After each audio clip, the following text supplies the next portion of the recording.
Pleakley from Lilo and Stitch. And when I say Pleakley, I mean it's really pathetic 59-year-old Kevin McDonald from the Kids in the Hall, stupid head. And you're listening to the Magic Our Way podcast with Kevin, Danny, Eli, and Lee. Woohoo! Jumbo, everyone. Harambe. And welcome to another edition of The Magic Our Way. Magic Our Way. Magic Our Way. Magic Our Way. The Magic Our Way podcast. They are truly magical and whatnot.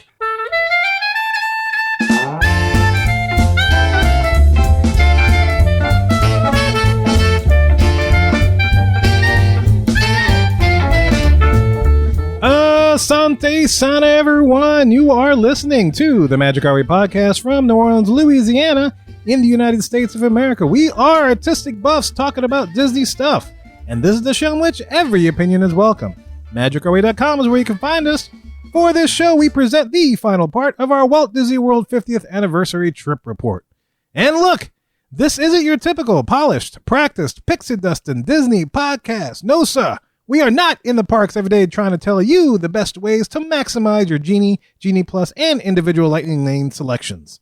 No, sirree. We're here to drink and listen all about the Return of the King saga trilogy, the epic third part of your Walt Disney World adventure. That's right. So strap on your jetpack and brace for impact. My name is Kevin. And I'm Danny. I'm your main Marvin Man Eli. And Lee here. And just a reminder, if you are ready to book your next Disney date, don't book with a travel agent that's going to sleep late. That's all I'm saying. Oh, good words to live by. Very nice. Yeah. Mm-hmm. Yes. That's good. Just little information there for you. Little tidbit. Little tidbit from a guy with the name Sleeping Beauty under him right now. Yes, right, exactly. Nice, how you did that. Plus, we have a special guest. Who are you? See, this is why we do all the good stuff off air, so we can screw everything up when we start recording. That's right. Yeah, it sounds about right. It wouldn't be the last show of the 50th anniversary trip report without me, Officer Moho Weekend. Mo-ho-ho weekend? Is this like a Christmas tie-in? I think so. No. You can see clearly from behind me, it's Halloween. Well, okay. Oh. It's just the Mo-ho-ho weekend. It's the night before I thought Halloween. You were Yeah, you said ho ho ho. Mawiki Claus or something. Hat box of ghosts right behind me. I see that. It's very Very nice. nice, yeah. I'm feeling the vibes, man. Vibes, yeah. Look, so guys, enough of our ho-ho-ho, and let's go discuss some Disney Parks magic.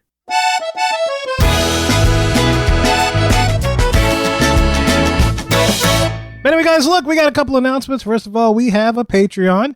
Make sure if you want to support us or elevate your support of the Magic Our Way podcast, go to patreon.com/Magic Our Way, and you can join Officer Mo Weekend over there as one of the patrons on our Patreon. And we definitely do appreciate all the support. In case you didn't want to do that, make sure you subscribe and like all our stuff that we're getting out. We're on YouTube and iTunes or wherever you download podcasts. Make sure you follow us there, like our stuff. Please like us. We would love that. Yeah, Yes, please like us. Please. We're insecure. We need love Love. and likes. It's important. Don't we all? Love is good. Mm-hmm. Speaking of love, Dope Whip. We've been talking about Dope Whip beer for a while. Got a quick announcement for those. I know we've been singing the praises of Port Orleans Brewery here in New Orleans. Their Dope Whip beer, that pineapple sour, which is not really a sour. It's actually tastes like a Dope Whip that's in beer form. It's actually really, really delicious. Very tasty. I went to Port Orleans Brewery. Went to go pick up another brew of theirs called Dumb Thick, which is actually really delicious as well. But I happened to talk to them about Dope Whip to see if they were going to brew anymore. And they said, no, they're not brewing that currently at this time. And I said, is there any hope that they're going to bring it back? It's like, well, yes, because they said they did that in a partnership with another brewery. And they said that was like the highest or the most popular limited edition brew that they've had. So there's a very good chance that they will definitely do that again and bring back another round of Dope Whip. So this is why the Magic Our Way podcast doesn't endorse many things, because apparently it's the kiss of death when we do. Yeah. So You should have said yes. Though. yes. If you were lucky enough to pick some up within that week that we endorsed, Yes. good on you. Yeah. And if you can still find a can somewhere, get it. Yes, That's it. Hurry it up because it's going soon. Yep. Kiss of And who death. knows when it'll come back. If they're smart, they bring it back for the holidays, because I would definitely buy a bunch. That was good. If you're looking for Dope Whip, that's what's happened. I'm sorry. Not my brewery. Sorry to have gotten your hopes up. If you're behind and listening, oh well. That's right. Might be good. It might be so far behind that the beer comes back by the time they start listening. Yeah, and look, if it's back by the time you're listening to this and we said that, forget what we just said. Go buy some.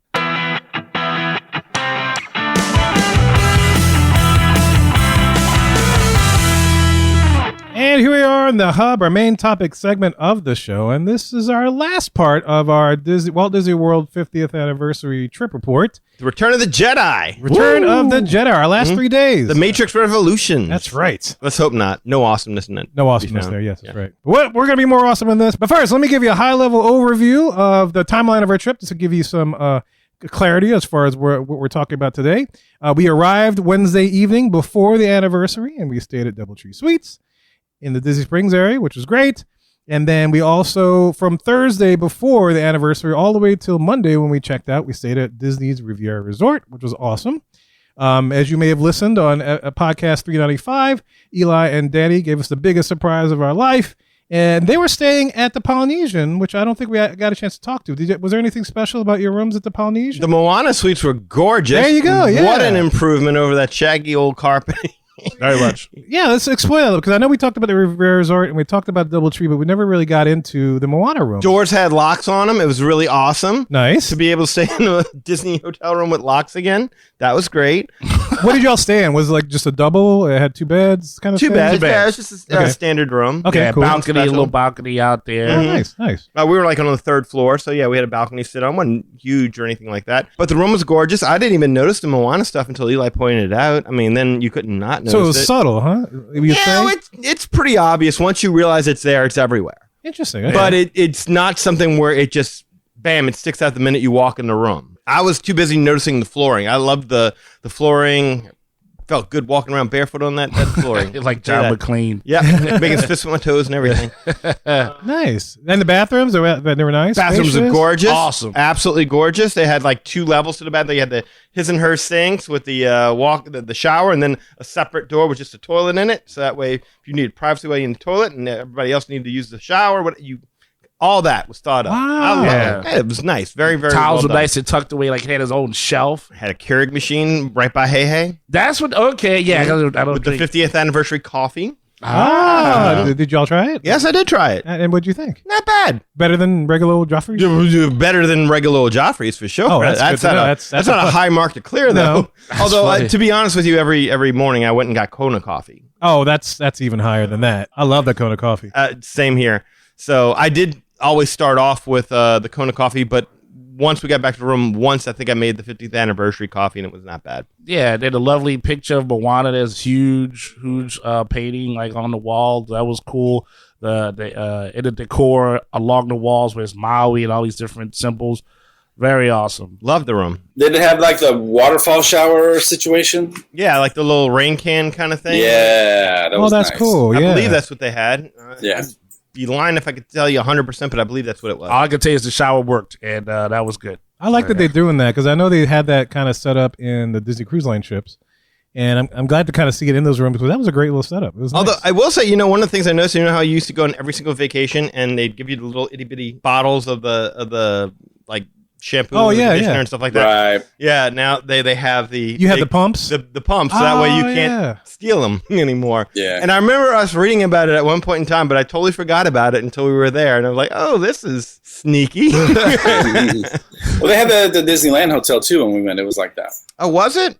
I don't even remember yeah, that. I don't remember Yeah. that either. Yeah, it's a new thing, man. They don't, locking down all those showers, and there's no more free stuff for you. Chapek Initiative. Well, no, this according to you though, this was done under Iger. It's been a while. Yeah. Now, if you're smart, you could take those bottles that you had brought. If you use the stuff, you can go back and just refill them all. That is smart thinking, Kevin. I like where your head is at. Or you could just buy like some regular stuff. I mean, granted, you don't get all the artwork, but you get the product. I'm liking where you're going. Yeah, thank you. So, Moana rooms, y'all would highly recommend. Highly recommend. I think there was an improvement without a doubt. I mean, I can understand people wanting a little less theming. I don't think it's overdone. So, everybody that was worried about that, nothing to worry about, man. Go there, book a poly, and enjoy yourselves. Except one complaint: more Moana at Moana Mercantile. I mean, come on. All I want to do Oh, is that's get true. Yeah, I you're just want right. to get my daughter a shirt with Moana on it, and she's like 11, so she's too big for the little girl stuff and too small for the adult stuff. So couldn't really find her anything for Oh, Moana. bummer. Was there anything like Boutique or anything, or any of those stores? No.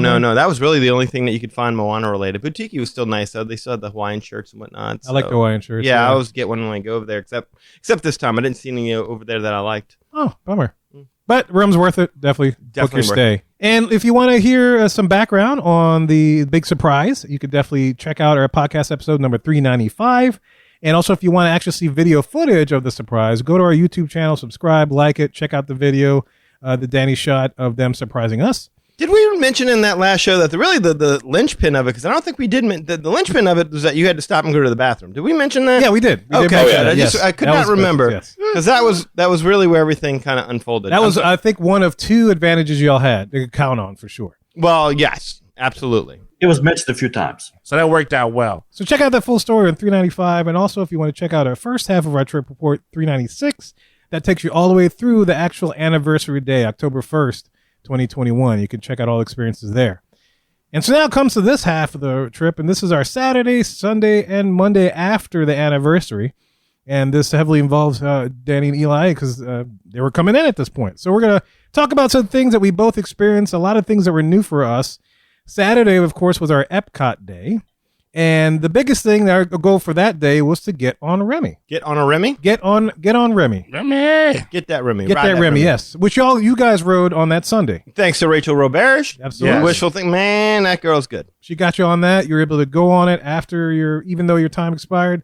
Everything worked out with that. Didn't stop us at I was all. all bummed, and she was all like, no, you're going to be good. Just go over there. Just do it. Tell them Rachel sent you. That's right. We had to plan, though, in case it had stopped us. We were going to come up with some stuff. There was going to be all kind of theatrics that would have happened. Yeah, we had it all worked out. Eli's girlfriend was going to have left him. Yeah. And, what you call it? I was going to follow the cast members' arm and cry. So, and be like, just let us based in. on the true story. Right, everything, yes. All that. 100% true. If it had been getting all that, I was going to lay out all my soul. Bear it all. Up, bad. I ain't free. Well, I wish we had that help because that's not what our experience was when we tried to book this virtual queue. And this was my first time. Did you dealing book with with that a real virtual travel agent? One that was awake.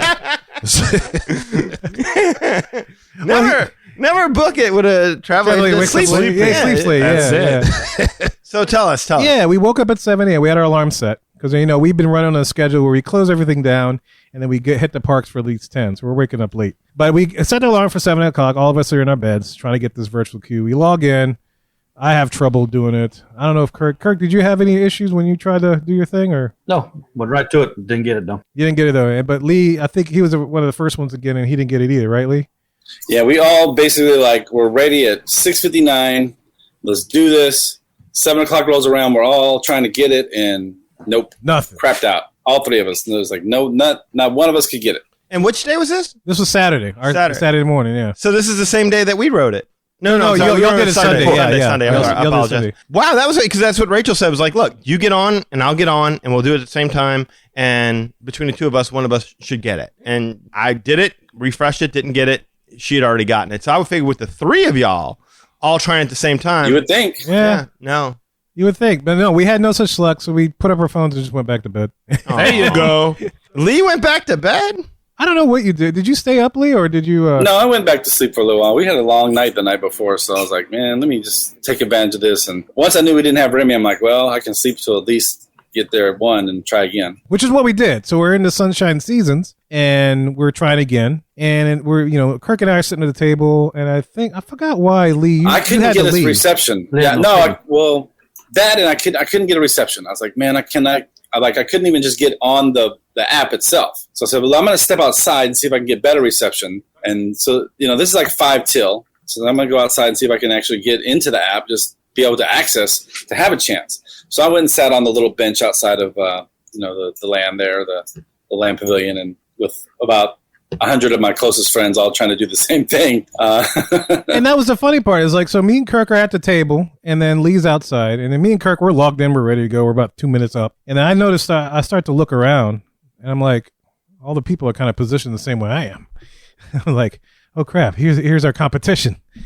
Yeah, so tons of tables. If you know Sunshine Seasons, it's a huge dining hall. So there's a bunch of different tables. So and it's sectioned off. So our particular section, there's numerous people that were hunched over their phones, all phones out, everybody looking down, everybody hitting refresh at the same time. This reminds me of like when you would go out and like my daughter was into Pokemon Go, and you would go out and you try and catch those legendary Pokemon. So you'd sit there in a whole big group, and you have to defeat the big monster, and then afterwards everyone had a chance to catch the big monster, and some people would get it.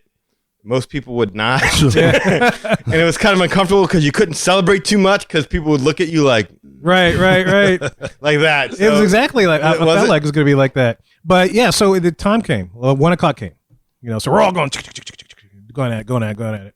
Text Lee, how you doing? No, I didn't get it. And I'm like, oh, and I look at mine. It's like, I didn't get it either. And then I start to hear in the distance, like, they're way on the other side of San Francisco. I'm like, and I kept trying. And then I asked Kirk, and Kirk's like, I got it. Right. And so now we're like, yes, but I didn't do it so loud because I didn't know what else was going on. But then you heard the crowd just kind of come out this way, and then everybody just started clapping. The entire land was just going nuts. It's kind of the wave. It's not kind of the wave. Of Yeah, it was like a wave of a football game. You could hear it coming to you. It's like, yeah. So when it got to us, and we're like, oh, yes, we got it. So we clapped, and everybody was happy. And I think, Lee, you said you heard a similar thing outside, all out of Future World? Exactly. Like, it was so weird, and it makes sense as to how it happened, but it was just so weird, such a weird experience, because you're sitting out there, again, with about 100 other people sitting out on the benches, and then all of a sudden you hear, yeah! Like, all the people that got their Remy, and it's like, this is weird, man. It's like this group experiment or something, like some kind of mind control experiments to get us competing against each other. I get that excited about a ride, man.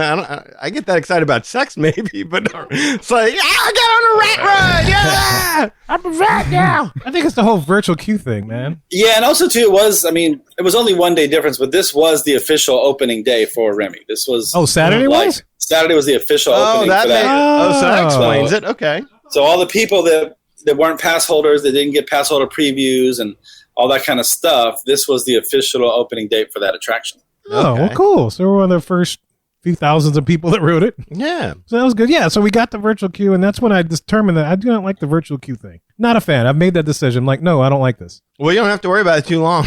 Yeah. Hopefully it goes away. But it's like, if I don't get that, then there's like no chance.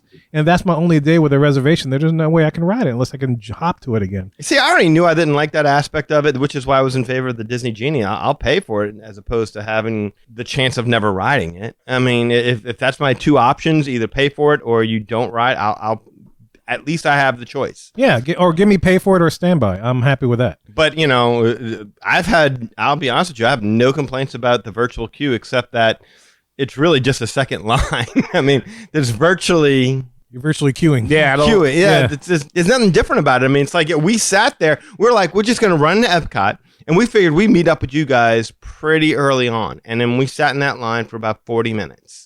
And then we were starving, and then we had to eat after that because the plan was to meet up with you guys a lot sooner.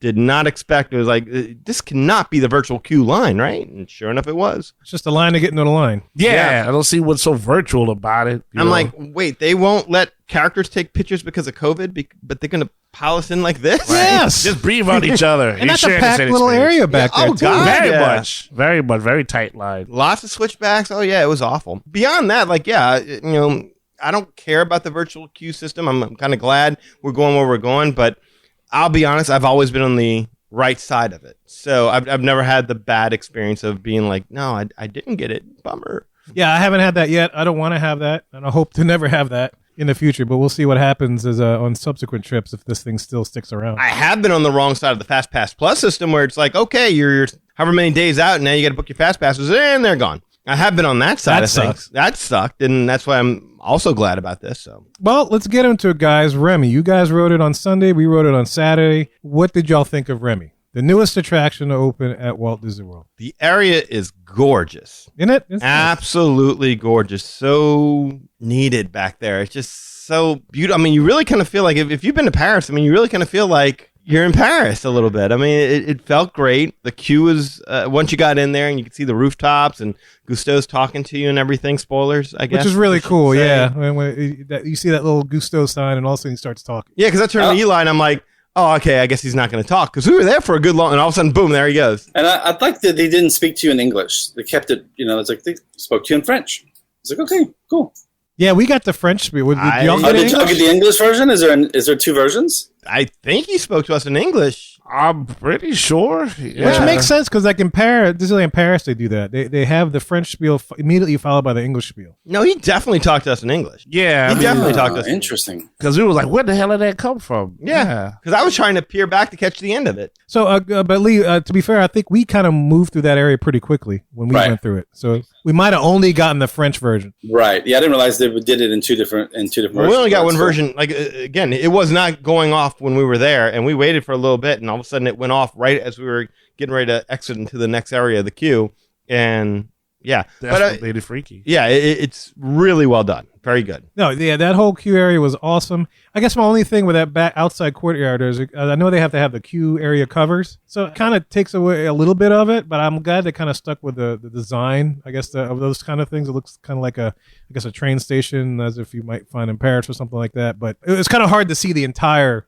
You know what I'm talking about? The entire facade that they had up. Sure. Because they had those covers. But I understand why they had it did. But the inside queue part was absolutely awesome. I wish I could have stuck around longer just to find some details and stuff. But I think at that point, being our first and only ride, I was just so excited just to be in it. And once again, haven't been to Paris before. We went to like a wine and cheese pairing tasting kind of thing one time. And it was in this wine cellar underneath. And it felt like that as you were winding through.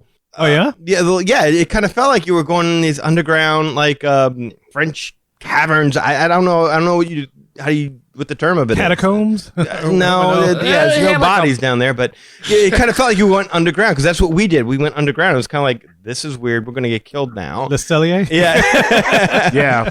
And then all of a sudden you open up and there's this huge room with people in there tasting different kinds of foods and cheeses and stuff like that. And I was like, oh, okay, this is cool. But it kind of had that feel a bit.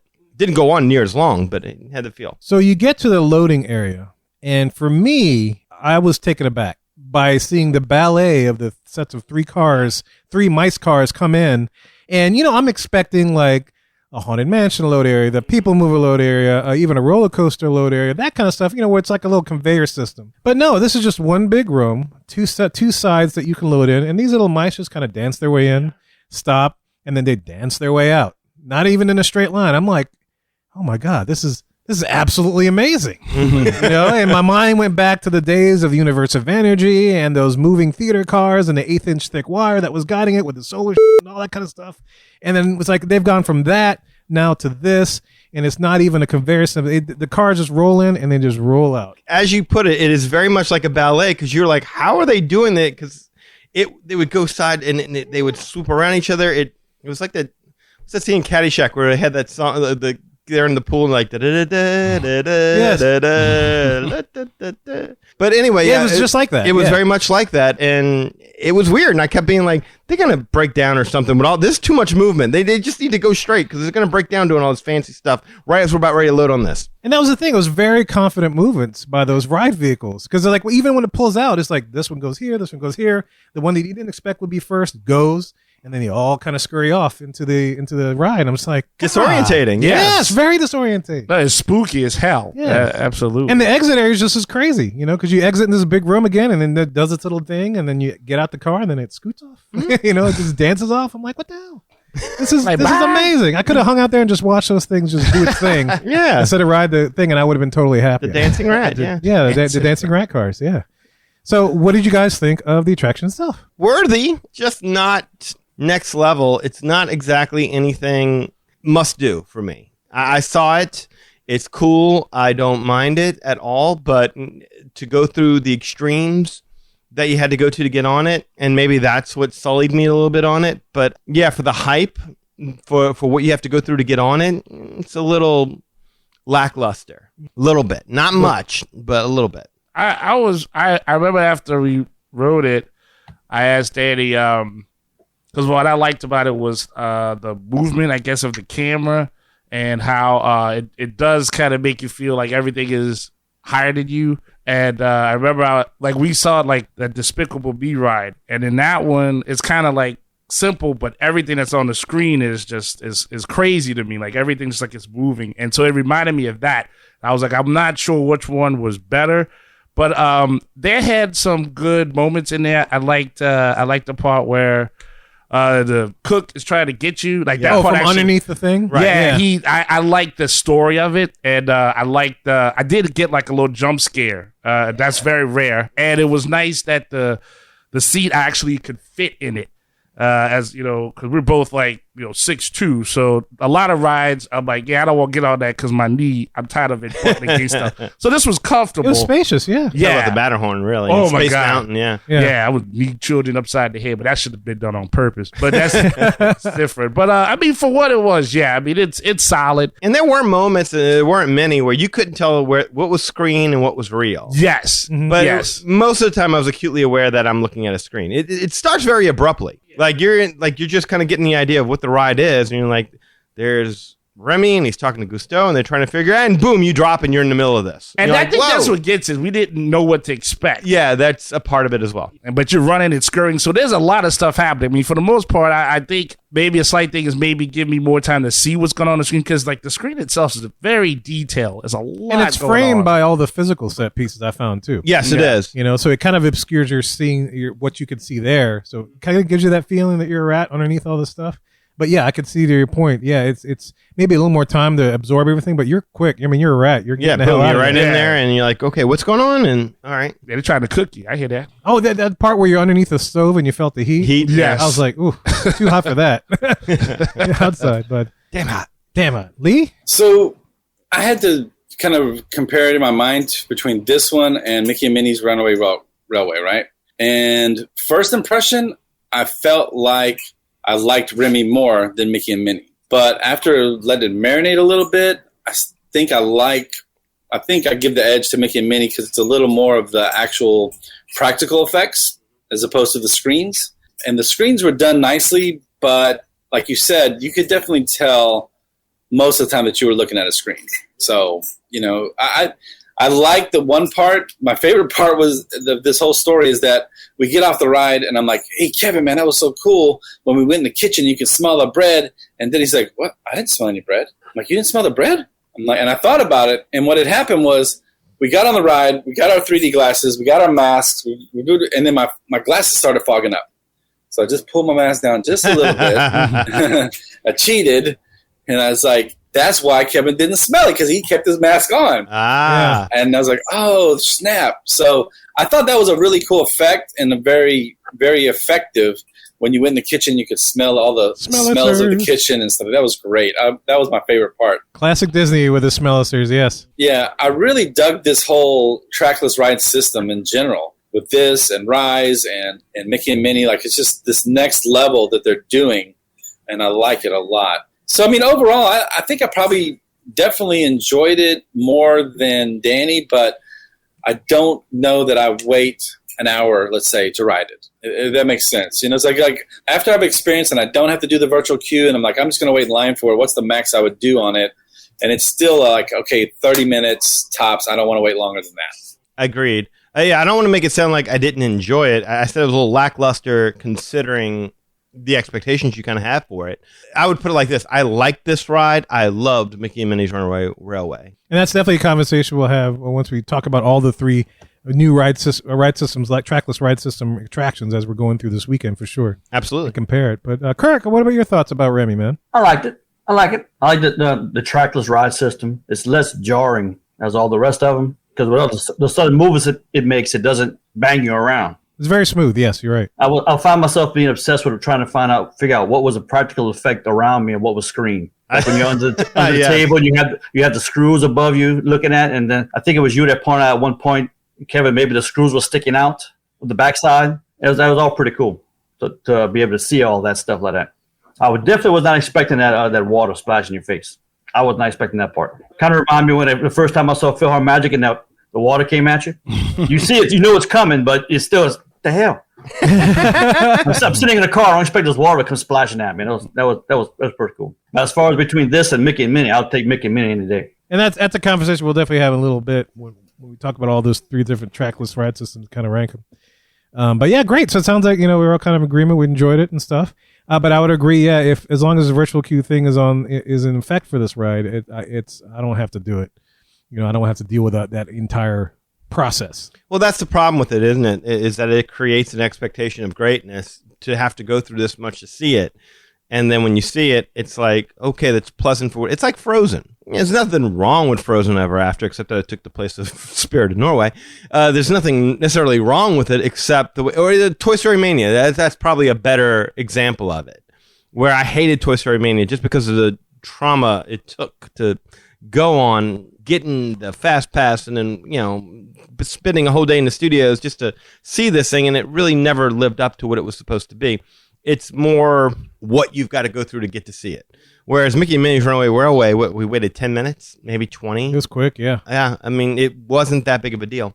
And it just delivered in so many ways. I mean, and also maybe because you knew you were going to go in there looking at screen. Whereas with this one, you're like, well, I don't know, how much is the screen technology, how much of this is practical ride effects, and it was mostly screens. I mean, there was a few practical effects, but I mean, there weren't anything special. Awesome. Yeah. So that was Remy. That's our take on Remy. So if you've ridden it, we'd love to hear what you think, man. Shoot us an email, show@magicourway.com. And so a couple other things that we did that day at Epcot. We got a chance to check out the little Epcot Experience that they have at the Odyssey. So they had some food from the Food and Wine Festival, and they have, yes, that's right. You might as well. I think the whole experience, and I'll post a video of what Kirk shot of the whole Epcot Experience thing, but it was kind of neat to see that whole, I don't know, it was like they had projection mapping on this little model in the center of the room, and then you have this 360 surrounding movie thing that tells you about all the things they're going to build. So they talked about Disney Play, the Play Pavilion, they talked about Remy, they talked about all different kinds of stuff. I remember being there. I saw it,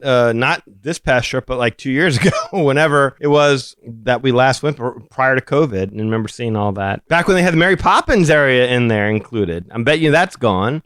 I did not see, I don't remember seeing that. Any of you guys remember seeing that, Mary Poppins? Because that's probably off the table and now. nixed, yeah. She flew away. She's gone. Disappointing. Yeah, very, very disappointing. But the reason why I went to the Odyssey is because that's where you can find the 50th anniversary cronut. And me being a cronut connoisseur, I've been like, all right, a cronut. I got to do this. Got to get it. Got to do this. I got the 50th anniversary cronut. And? I missed the original cronut. Oh, man. They turkey legged you. And I determined this that day. Like, after I ate it, I'm like, man. First of all, number one, it wasn't fresh. The original cronut, when you can get it at the refreshment post, they were so popular. They were always cooking it. It was so very fresh. And number two, it was just like a donut with icing on it with a bunch of different sprinkles and the 50th anniversary whatever thing on it. That's it. You seem to have had the exact same reaction that Lee had when he got his 50th anniversry Mickey bar. And it's like, you had blueberry toppings with sprinkles, and it's like, how was it? It's all right. I kind of missed the original Mickey bar. Yeah. I mean, it wasn't anything to write home about. I was very upset with the cronut thing. Yeah, you should have at least gotten a card that I ate the official 50th anniversary cronut. Yes. I ate the official 50th. Well, I want that card, and then it's like, I want a card that tells me where I can find the original cronut. Yeah. Yeah, on the back is the secret location. Yes. Oh, that'd be great. Like a scavenger hunt. I would have loved that. I would have gone on it. Oh. Because it was, I was so excited to get the cronut, and then I got it, and I'm just like, You got to match up the doubloons and fight the Fratellis. Yes. That's right. And then you get the cronut. Do the shake. Yeah. Yes, truffle shuffle. Yeah, the shuffle. Do the truffle shuffle. I feel your pain on that, Kevin. There's nothing worse than having that taste of what you remember and then having it being taken away from you with a whole new taste. That's not the same level of taste. To be fair, though, I mean, there's really no way. When you have something that's so etched in your mind as being one of the greatest things you ever had, there's nowhere to go but down. When they start tweaking it, how many times do they improve on something that you really, really like? And it's like, oh my God, that's a market improvement. No, that's fair. That's a very fair critique. So needless to say, I won't have to get that cronut again. You're over it. You're done. Yeah, I'm done. Yeah, unless they bring the original one back, I don't need to get that one again. So seriously, there is none available that you know of. Not if that you I want know a of. cronut, it has to be the 50th anniversary cronut. I think that's the only thing they're selling. I could be wrong, and I hope that I am wrong. If somebody out there knows where you can get the original cinnamon sugar cronut, let me know. But as far as I know, because we're not your typical polished That's Pixie right. Justin podcast, we can't tell you where to get the original cronut. yeah, I have no idea where my damn cronut is. That's right. We're not down there. So if you guys are down there, let me know, because I want it. I Because miss it's not fresh, the cronut they give you. So put that on your back and walk away. That's right. That's right. Totally good. That's messed up. Remember when I bit into mine? You know, I had the blue icing on top of it. The first bite I took, that whole layer of blue icing came off solid. Like a fondant. It was so dry. It was so dry that came up, and the other part just dropped. Like, oh, okay, this is. So it's been. It has So been if you just peel it off, you get the original cronut, right? No, because As dry as it was. no, it wasn't because it wasn't even dry. cinnamon sugar. Oh. It was just a regular, like just a fried dough part. They didn't even like. It would have been better if they had the original cronut with that icing on it, but it wasn't even the original cronut. I bet you they have a cronut in Disneyland. I hope they do because I want to go out there and get it. All right, then. I gotta go visit family. It's been a while, so I another want, if point. they had the cronut out there, I know I can get a good churro out there. But Let us know. We're staying on site, though. yes, absolutely. Got that. What else did we do that day? So we got some awesome macaroni and cheese at one of the food and wine booths, which was pretty good. Great. You know, so that was delicious. I can't remember what the name of that booth was, but it's right there, right next to what's that new store they got? Creations. Yeah. I think, yeah. It took the place of not Centurium. What was it? You know, I called? saw House it, and I yeah. meant to stop by there, but we just forgot because, I mean, we didn't expect to be there as long as we were, and then when we were hurrying to get out, then we were going to go back, but it was like we were whooped. He'll be around. Whooped. He'll be around. Yeah. I mean, it was swamped with like people hunting for 50th gear. Well, if it was anything like Main Street was, I could not wait to get out of that. Keep Actually, that. you know, the cast members were telling me that it wasn't as bad as Main Street and Emporium because I don't think people realized that they also had it in Creations as well. Oh, okay. So, okay. but, I mean, it was still hectic, but it wasn't Emporium epic Ugh, it was- as it was hectic. Emporium was awful. Yeah, I don't think I even went. I mean, we went with y'all, but that was the only time I went. It was you it know? was awful in Yeah. in both of them. World and Let's see. Okay, you know, also that day, the first time we've seen a line for the Grand Fiesta Tour going outside of Mexico in a long time okay. because we wanted to go ride. It's like, yeah, we got some time. Let's go ride it. And so it was like, wait, is this the line? This out like all the way out here next to the cantina? I'm We were more what? like, wait, there is a line? Yeah, Like- yeah. I was like, what is this? I've never seen a line for this attraction. Is it because so many people were in Epcot on Saturday just to ride Remy? I think And so. they were just Probably. looking for stuff I to do? think so. Y'all bragged about how the rides were, the line waits were nothing. Y'all like, yeah, man, we're walking on everything. That's what y'all was texting. I mean, me. it still wasn't a long wait, but it was just like the fact that there was a wait for that attraction. It's just like, that's unheard of it. I was going to say, outside the pavilion, I mean, that sounds like a long wait. I think what it was is a combination of Remy and the Food and Wine Festival. Okay. Because they had all the booths out and people were doing that as well. And I think while they were there, they were just riding whatever was open.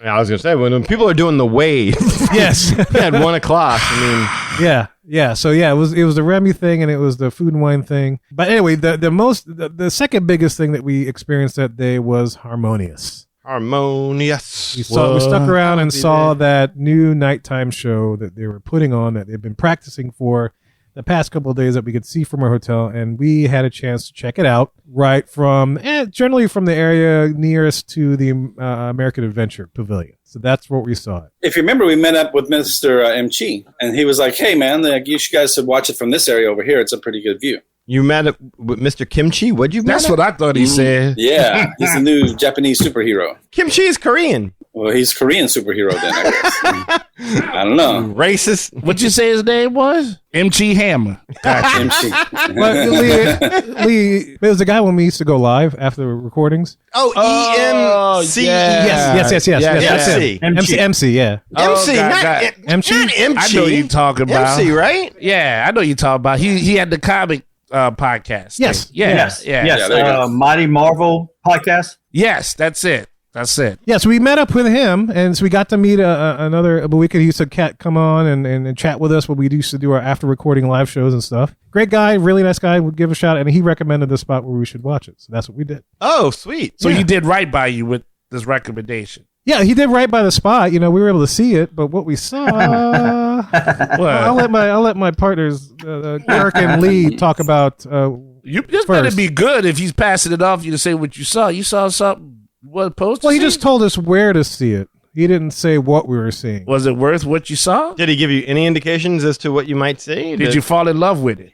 We did definitely not fall in love with it.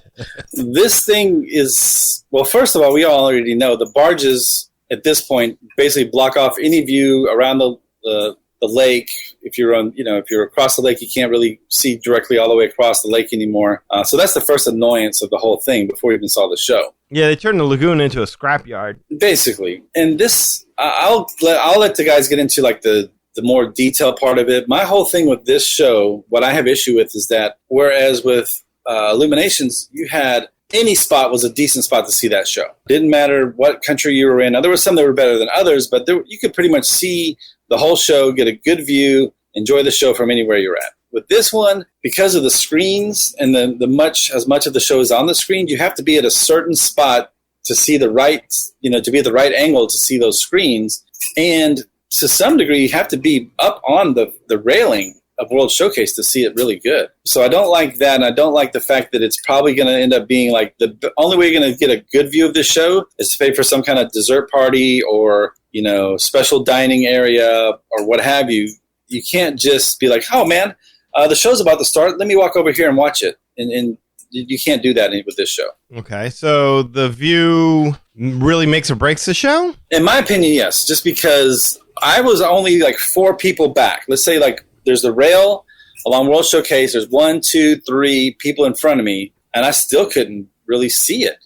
And it's just that you got to be front and center to get to really enjoy the show and to see all the visuals that go on with it. Yeah, and we actually did an experiment because at first we were going to watch it where Lee was because he was up maybe how many people deep? You said about 4 people deep. Yeah, it's like 3 people in front of me, maybe 4. Yeah, and so he stayed there, and then so Kirk and I, we went to the back.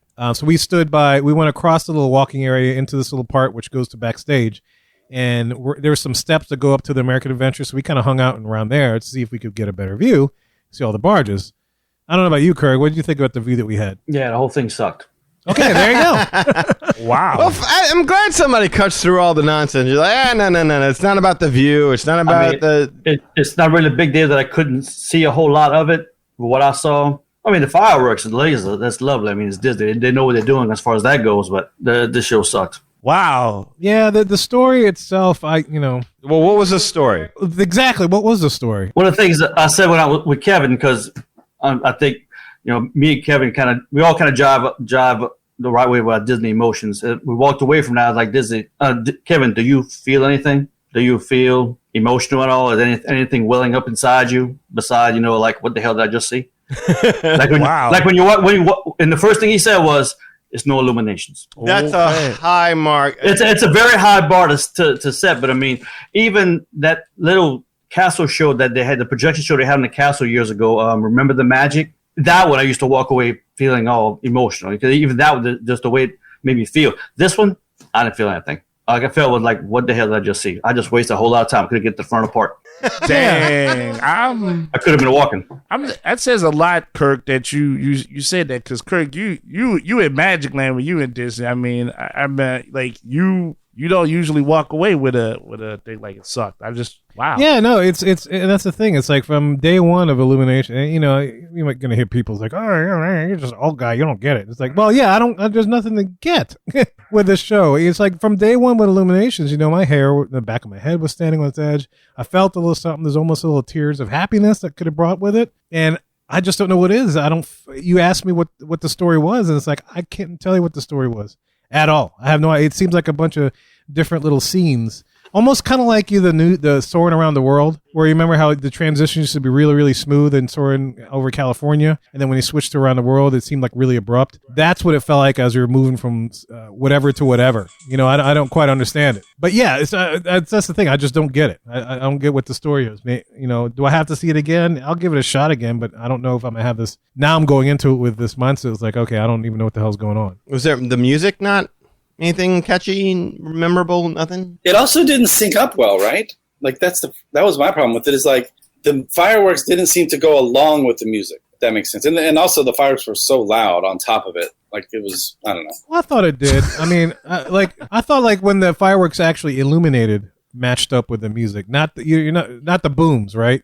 The boom, they're not going to line up the booms and stuff, but they're going to line up when the thing flashes. I was going to say it's not the fireworks' fault. And depending on where you are watching it around the lagoon, if you're close to that fence, to the tree line, there could be the air cannon goes off right in front of you. Yeah. Ooh.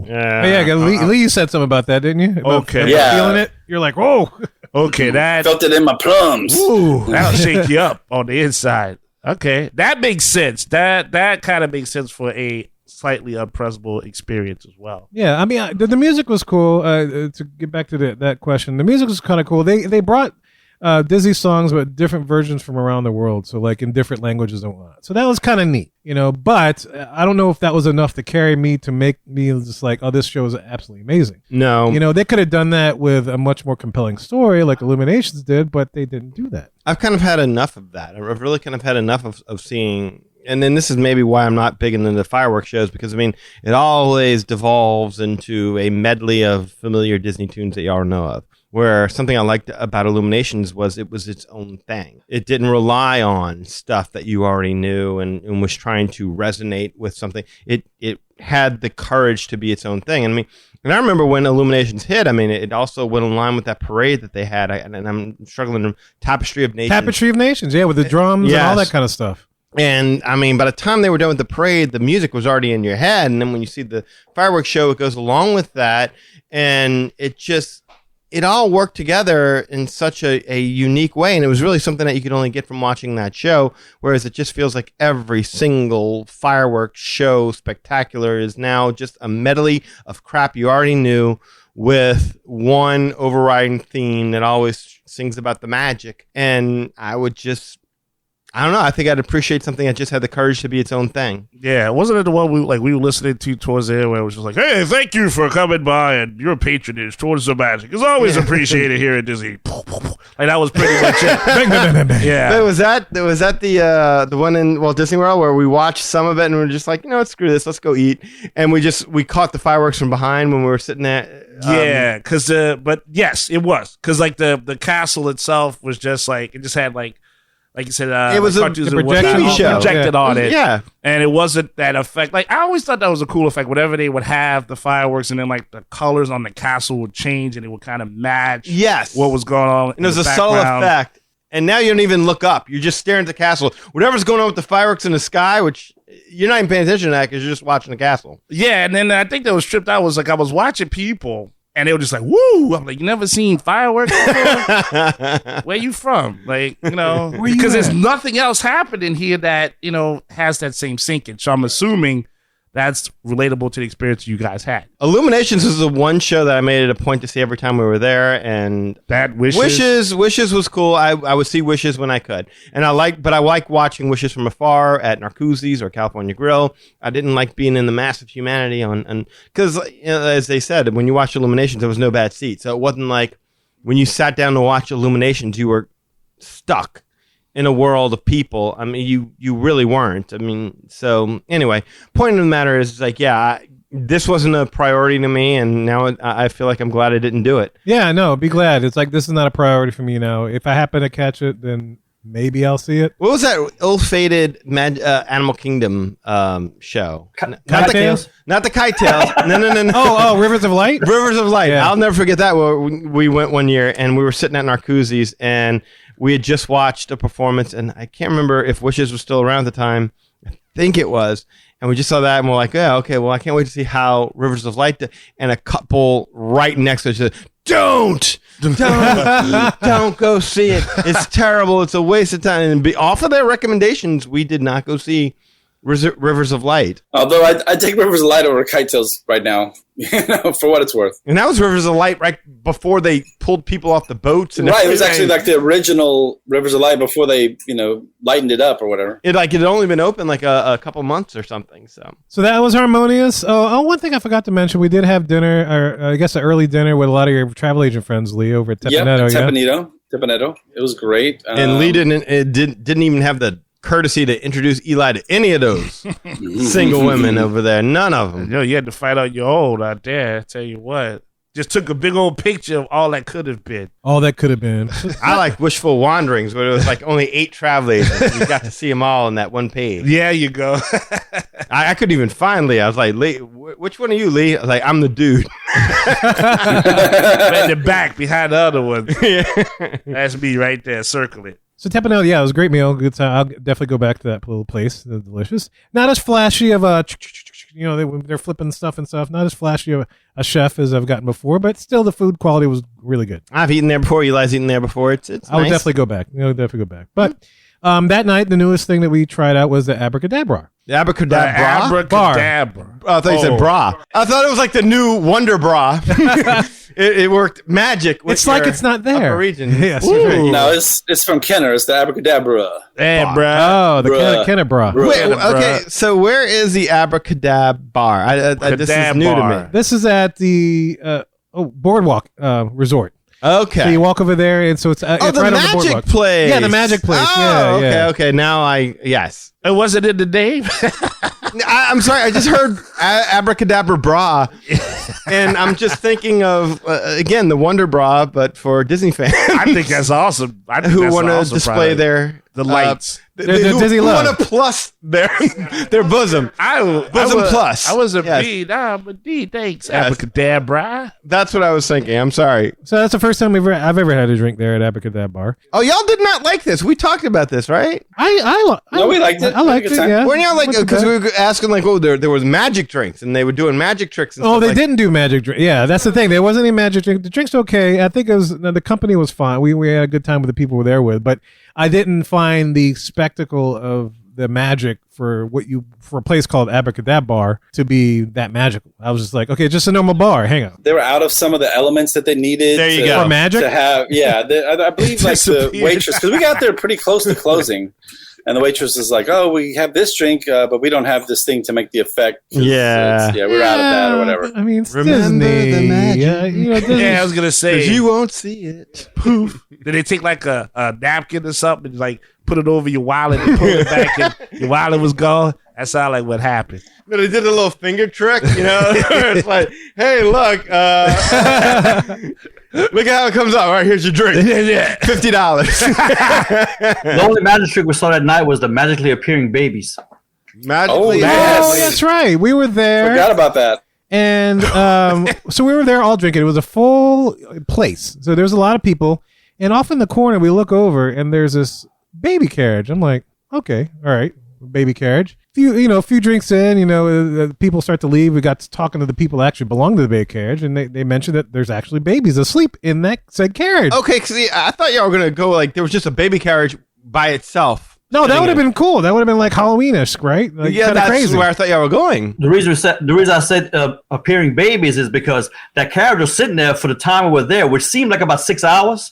And there was a group of people sitting right next to it. So I assumed that was their baby carriage. So the carriage was facing the window, it was against the wall. The back of it was to us, so we couldn't see what was in it. The cover was down. Well, those people get up and leave. Well, they're gone, and that baby carriage is still sitting there. I'm thinking, okay, they've got the baby carriage. All right. Well, they got this other couple that's sitting there, and they, to my knowledge, they never made no reference to that being their baby carriage till later. So I'm still thinking that baby carriage is abandoned now and empty because people that were sitting by it left. Yeah, they did not pay attention to the kids at all. They didn't peek in there to make sure they were okay or oh, let me see how my baby's doing in the carriage. And you're right, man. We were there for a solid 2.5 hours easily. And they never once indicated in any kind of way that was their kid until it was time to go. And I'm like, man, y'all been drinking over here. And they were drunk. Yeah, the wife was like all nuts. Was like, I'm on TikTok too. Yeah, she was stupid drunk. And I'm like, dude, y'all just leave y'all's kid over here passed out in the stroller. Yeah, but we didn't know there were babies in there until they said that, our baby's been asleep this whole time. I'm like, what? Listen to these old fathers. They're like, do a better job taking care of your kid. Yeah. It was like, are you sure the kid was real? Maybe it was just a baby doll in there. I thought this was like an actual trick. Yeah. No, but they weren't even, and they also weren't on vacation. They were locals. So it wasn't like, hey, we're on vacation. We don't have a babysitter for the kid or whatever. We can't leave the kid back at the room, so we brought him with us to the bar. They were locals. They're like, hey, let's go out drinking and, bring the kids along too while we're at it. It was just weird, man. But it's a restaurant, right? No, it's not a restaurant. That's the bar part. The restaurant is next door. Okay. What's the name of the restaurant? Trattoria Al Forno. Okay. Oh, yeah. I would have rather. It's not magic. That's where they have the tango breakfast. Oh, yeah, I didn't go there for the tangled breakfast. Oh, wow. They have a good breakfast, though. Who appears at the Tangled breakfast? Flynn, Ryder, Rapunzel, of course, and then I think Tiana's there. There's actually a couple of princesses and stuff. All right. I was like, was Mother Gothel? I've never seen her as a face character. Oh, that'd be kind of cool. Yeah, That's actually. a mix of characters. Anyway, I'm sorry. Go ahead. Parents drank and left their kids, and so hopefully Dad was sober and got him home okay. I mean, they strolled on out of there. Or maybe they were staying on property, They just took the Skyliner back, and that was it. No worries. Maybe. Abracadabra. Yeah, Abracadabra. Wait until they, open up that new Star Wars hotel with the Skandar Akbar. That's going to be rolling. I like it. Abracadabra. It's a snack. It's gonna serve seafood with drinks. That's gonna be it. I like it. But we just got to give some shout outs to people that we're hanging with that night. So we got some Magical Moments Vacations agents, Darlene and Andy, her husband. Are they both agents? Or are they just? Andy is not agent. Andy Darlene is just a husband. Okay, so Darlene was there, and then a couple of TikTok people that we were hanging with. Also an agent that Lee knows, travel agent William. He's with Magical Moments Vacations, and then people that met up with him through the Diz Talk, they call it. Bibbidi Bobbidi Beard, because he has a beard, you know. So Bibbidi Bobbidi Beard and his wife Kaylee, and a shout out to John Does Diz over there from Atlanta. So that's who we were hanging out with that day. Fun group of guys. You didn't miss any single women. Was that? It's okay. No, there was no single women there. No, not at that point. I had my chance later. Yes. So it's all good. So do you recommend Abracadabra? I mean, if we were all there together, I'd go out and hang out and have some drinks, but it's like I'm not going to go out my way to get there like I would with Trader Sam's. Yeah, I was going to say, we should have gone to the Enchanted Rose place over in... Oh, yeah, Enchanted Rose was nice. That's a Grand Flow, yeah. Yeah, I would have rather done that now that I think about it. But Yeah, that was a nice place. I enjoyed that. But anyway, yeah, after we left that day, we almost ended up in a different place called Riviera somehow. Oh, wow. Yeah, pro tip, there is a town in Florida called Riviera, Florida. So William's drunk ass ordered us an Uber. Because we went to the hotel first, and we went and looked at the weird lady chair or whatever, the scary lady chairs. And then we picked up the Uber from there. Scary lady chairs. Yeah, they're right by the fireplace in the lobby. The nanny chairs. Oh. Are they nanny chairs? Okay. No, but they had like a face, right? Yeah, they're funky. Yes. And you sat on that face. I did sit on a face. You always sit on faces. I What did. are you On talking that about? face and tell me that you you love me. What? That's what I did. And she said, come back, please. Yeah. Yeah, so William gets an Uber, right, or Lyft or whatever, and we all pile in, and we're driving, and I'm like, we're not even on property anymore. Like, where are we going? Because we were on I-4 somewhere. I said, dude, something's not right. Because we were driving for a while, like good 5-10 minutes. We should have been at our hotel by then. Oh. And I'm like, hey, dude, I think we're going the wrong way. I don't know if I said it or I told William to say it or whatever. And the guy's like, oh, where are you wanting to go?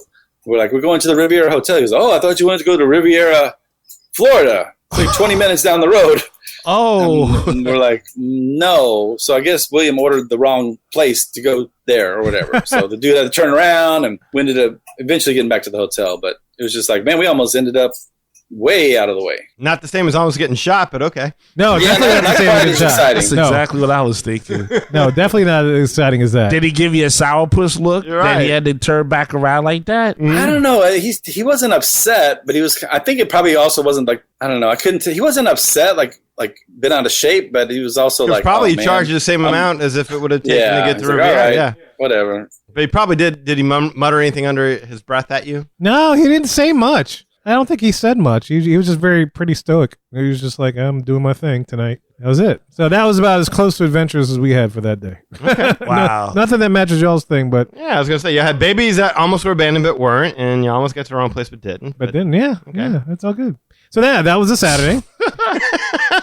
Ate at David Coppermeal's. Oh, that would have been better. That's cool. David Coppermeal. Then we can go to the strip club next door, David Copperfield. There you go. Yeah, we can do that David too. Cop it all. Yes. There you go. And then go to the pizza place, David Copperfield. You go to Vegas where they David copy your meal.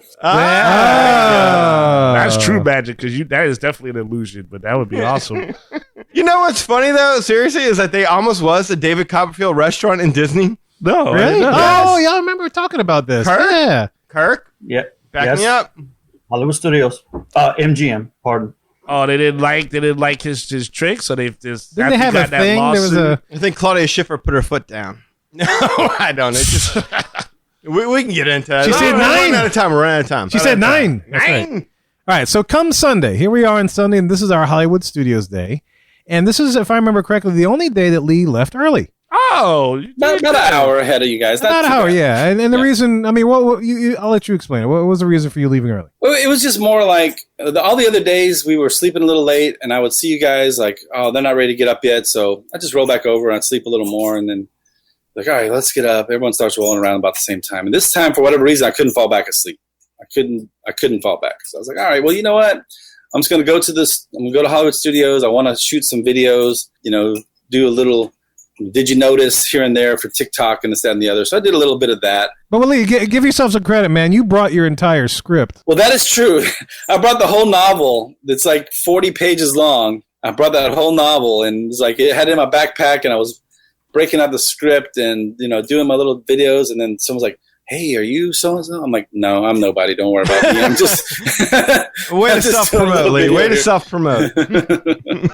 So You should be like, "Yeah, I'm with the Magic Hour podcast." I don't do a travel agency or appear on a podcast. No, I'm nobody. You are no one. No, I just did a little bit of that the Crescent Lake or the Echo Lake area. Did the apartment and the Roger Rabbit and the Rocketeer and that whole little area. That's cool. But is that the day we met up with Raz for lunch, right? Yeah, that's the day we met up with Raz and had our lunch at the Brown Derby. So that's when we had our meal that day. I guess several hours before you guys came and ate at the Brown Derby. Well, yeah, I was going to say, we were there right after y'all. What time was our reservation, Lee? Just out of curiosity. It was like 11:30, 11:50. It was. And y'all had, what time was y'all's meal? Probably about 2. Yeah. So a couple hours earlier, we were just there. yeah, because we did Remy before that, and yeah. But yeah, so we had lunch there, and y'all talked about a little bit of this on 395. But my God, that place is awesome. God, that is definitely on my to-do list. And if we go back there, whenever we go back there as a podcast, we got to book something there. Oh, good it was drink. great. That food was amazing. Good drinking. Amazing. Good drinks, good food. Yeah. Even the 50th anniversary stuff. I forgot what I had.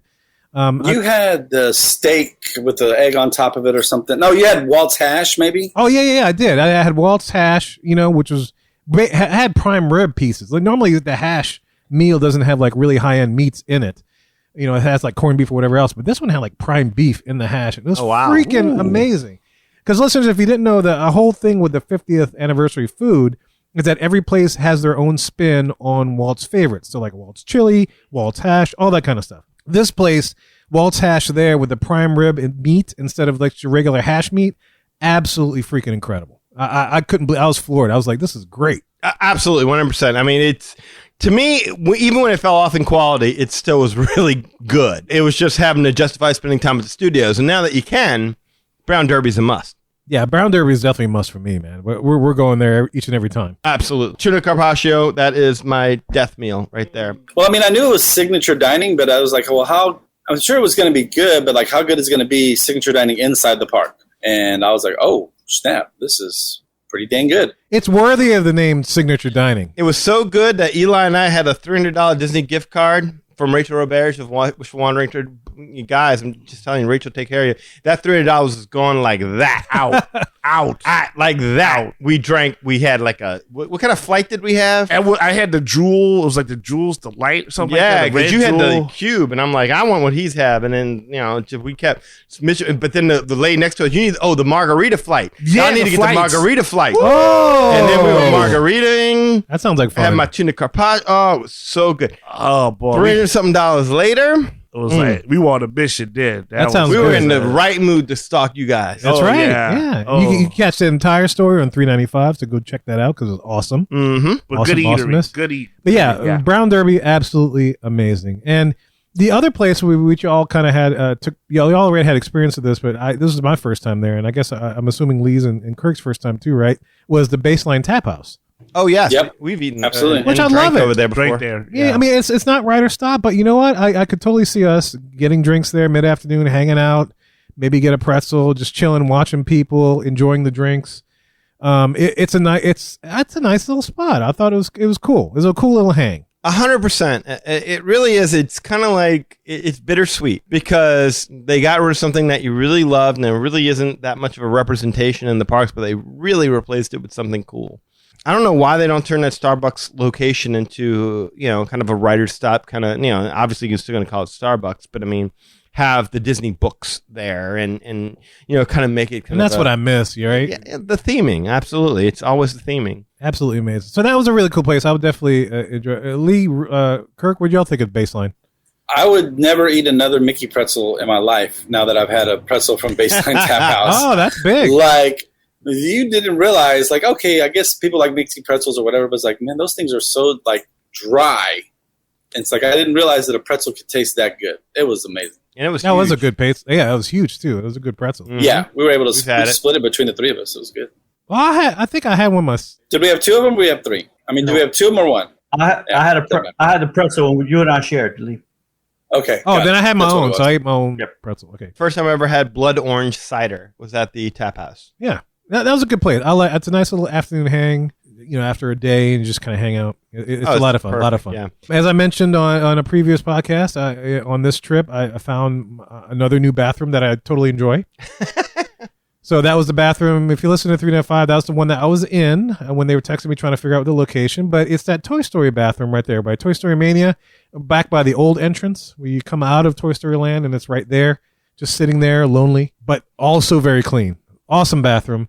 Now that I've mentioned it to all the weekends, don't tell anybody else because I want to keep it that nice. Yeah. It's very, very good bathroom. I could hang out there for a little bit. Yeah, everyone thinks they're talking to them, but he's just talking. I'm just talking to you. Yes. That's right. But yeah, speaking of that, another fun thing we did that day was we hunted for details in the pre-show area of Muppet Vision 3D. That's it's a fun queue. I don't know how many details did y'all find that haven't been talked about though. I mean, I think that was the ones that we were trying to look for, just to look at the details that we had things that talked you about. hadn't Yeah. seen before. Okay. One of the cool things was they were doing like a little advertisement for the Haunted Mansion, the Muppets Haunted Mansion. So good. Yeah. So We kind good. of came in like the middle of that little preview or whatever, and I was like, "Hey, man, let's hang back, man. I want to see this." So we let the next show go through, and then we hung back, through that entire show, and just again watch the rest of the Haunted Mansion review show, whatever, and then just walked around and saw all this kind of stuff that you knew was there, but then you're like, "Oh man, now I see it." That joke is way actually better now that I see it with my own eyes. But we sat through the show. Always fun, a lot of fun. I always love looking for the double sweetums, so that's always a good thing. But just a great show. Still holds up, I think. I hope that never goes 100%. away. So yeah, we did that, and just before we met up with you guys, we did the Slinky Dog coaster. And shout out to cast member Maria. Maria was working at the entrance of the queue, and we walked up. We had our little Magic Our Way pins on, and I don't know how the conversation. I think she might have started talking with one of you guys or something, and y'all started telling her we're with a podcast. I'm not exactly sure how it transpired. Do you guys? I think she just noticed the pin. She She's saw like, the "Hey, tag. we're, She saw the yeah." pin is shaped like their name tag. That's usually how anybody notices it. They notice the shape of their name tag, and And they're like, "Are you their cast members?" Like, no, we're not. We're with Magic Our Way podcast, and we do a podcast. And she's like, "Oh my god, I love podcasts." And then she's like, "Oh, wait, Any podcast? I guess so." But we gave her a pin just so you remembered ours. But so Maria, if you're listening, shout out to you. But she was like, "Hold on, wait 1 second." And so she meets with a little bud. All right, you guys go ahead and scan your bands. I'm like, what? I was like, yeah, just scan your bands. So she got us into the lightning lane, and we got right up there. It was Get great. out of here. Yeah, Nice. big time shout out to Maria for that. That was Good really job, awesome. Maria. Yeah. Maria, I met a girl named Maria.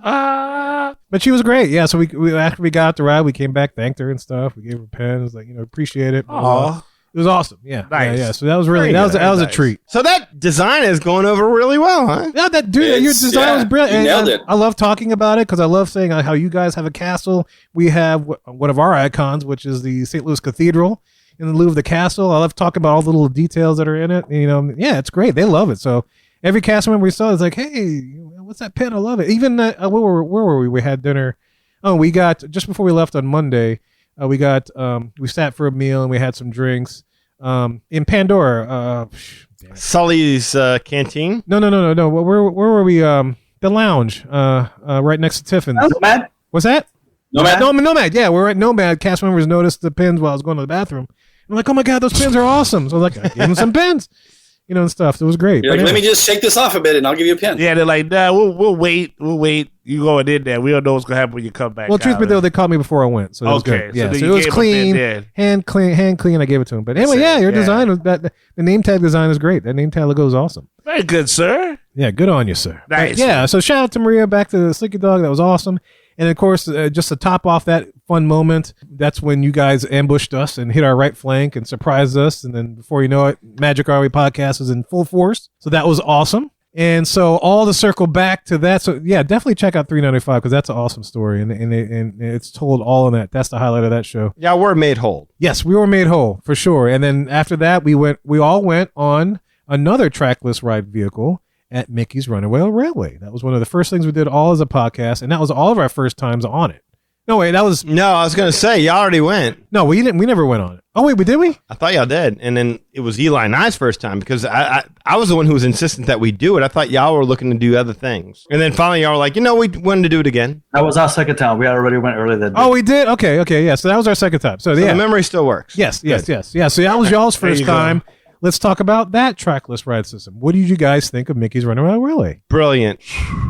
I remember when we speculated about what the Lightning Lane attractions over there were going to be, and I said it was Mickey and Minnie's Runaway Railway and Rise of Resistance, because there was two that you could choose from, and people were like, no, it's going to be Slinky Dog, or it's going to be, I think it was going to be Slinky Dog in Rise of Resistance, and I was like, man, it's kind of hard to believe, because I've heard so many good things about it, and I've watched the videos. I watched videos of that. I don't really have a problem watching videos, and both videos for Remy and for Mickey and Minnie Runaway Railway intrigued me. One, you have to experience in person. The other one, the video does it justice, I think. So anyway, all I'd say is like I was impressed when that screen blows and you walk into the movie. It's fascinating. It's a great effect, right? It's just such a cool little effect. And it's actually, now that you say, that's how I remember that. Definitely we wrote it before because I was waiting to see your reaction to it. I was kind of like off to the side. I'm like, oh, let me see what they think about this. Oh, yeah. In fact, one of y'all, maybe it was you, Lee, said stand right here. Right. There you go. But it's such a cool effect when you enter the main queue area or the secondary loading area, I guess, the queue area for the loading area. Absolutely amazing. Gorgeous. And then the synchronized movement of the trackless ride vehicles to simulate a train as it's entering the loading area absolutely floored me, because it's like I know they're not attached, and I think I might have pointed out to Eli, look, they're not attached, but they're moving in sync as if it was a freaking train. It was absolutely amazing. That always blew me away, and because you look at it, it looks like a standard loading area. It's like a conveyor belt type system, but no, you look down, they're not attached at all. They're riding on a picture of a track, but they're all moving in perfect sync. I'm like, damn, the computing power to get this to happen like this freaking amazes me. Brilliant, just brilliant. I mean, and to watch scenes just unfold in front of you, like it's just happening, and you're kind of caught into it, and it's all cartoony, but you just feel enveloped in that world. It really is well done. Yeah, I thoroughly enjoy that ride. What about some of you guys, Eli, Kirk? It's freaky as hell. And in a good way. But yeah, I mean, like when we stood there and the screen bust open and you're walking in, I like that effect. I thought that was amazingly awesome. I know, Kevin, I was telling you, it reminded me of the Twilight Zone, the movie. I don't know if anybody's ever seen that, but this was part where this kid imagines a cartoon world coming out of a television set. That's exactly what it reminded me of. Like Last Action Hero kind of thing. Yeah, well, I don't know if it's like it was crazy because there's a part where the TV breaks and then all these characters come out the TV and they're like, but it was freaky to see like Mickey and Minnie and the way they're drawn is just. It's in the new style, yeah. Not my favorite style, obviously, but that's what it means. It makes you. I don't know. It made me feel like, man, this is insane.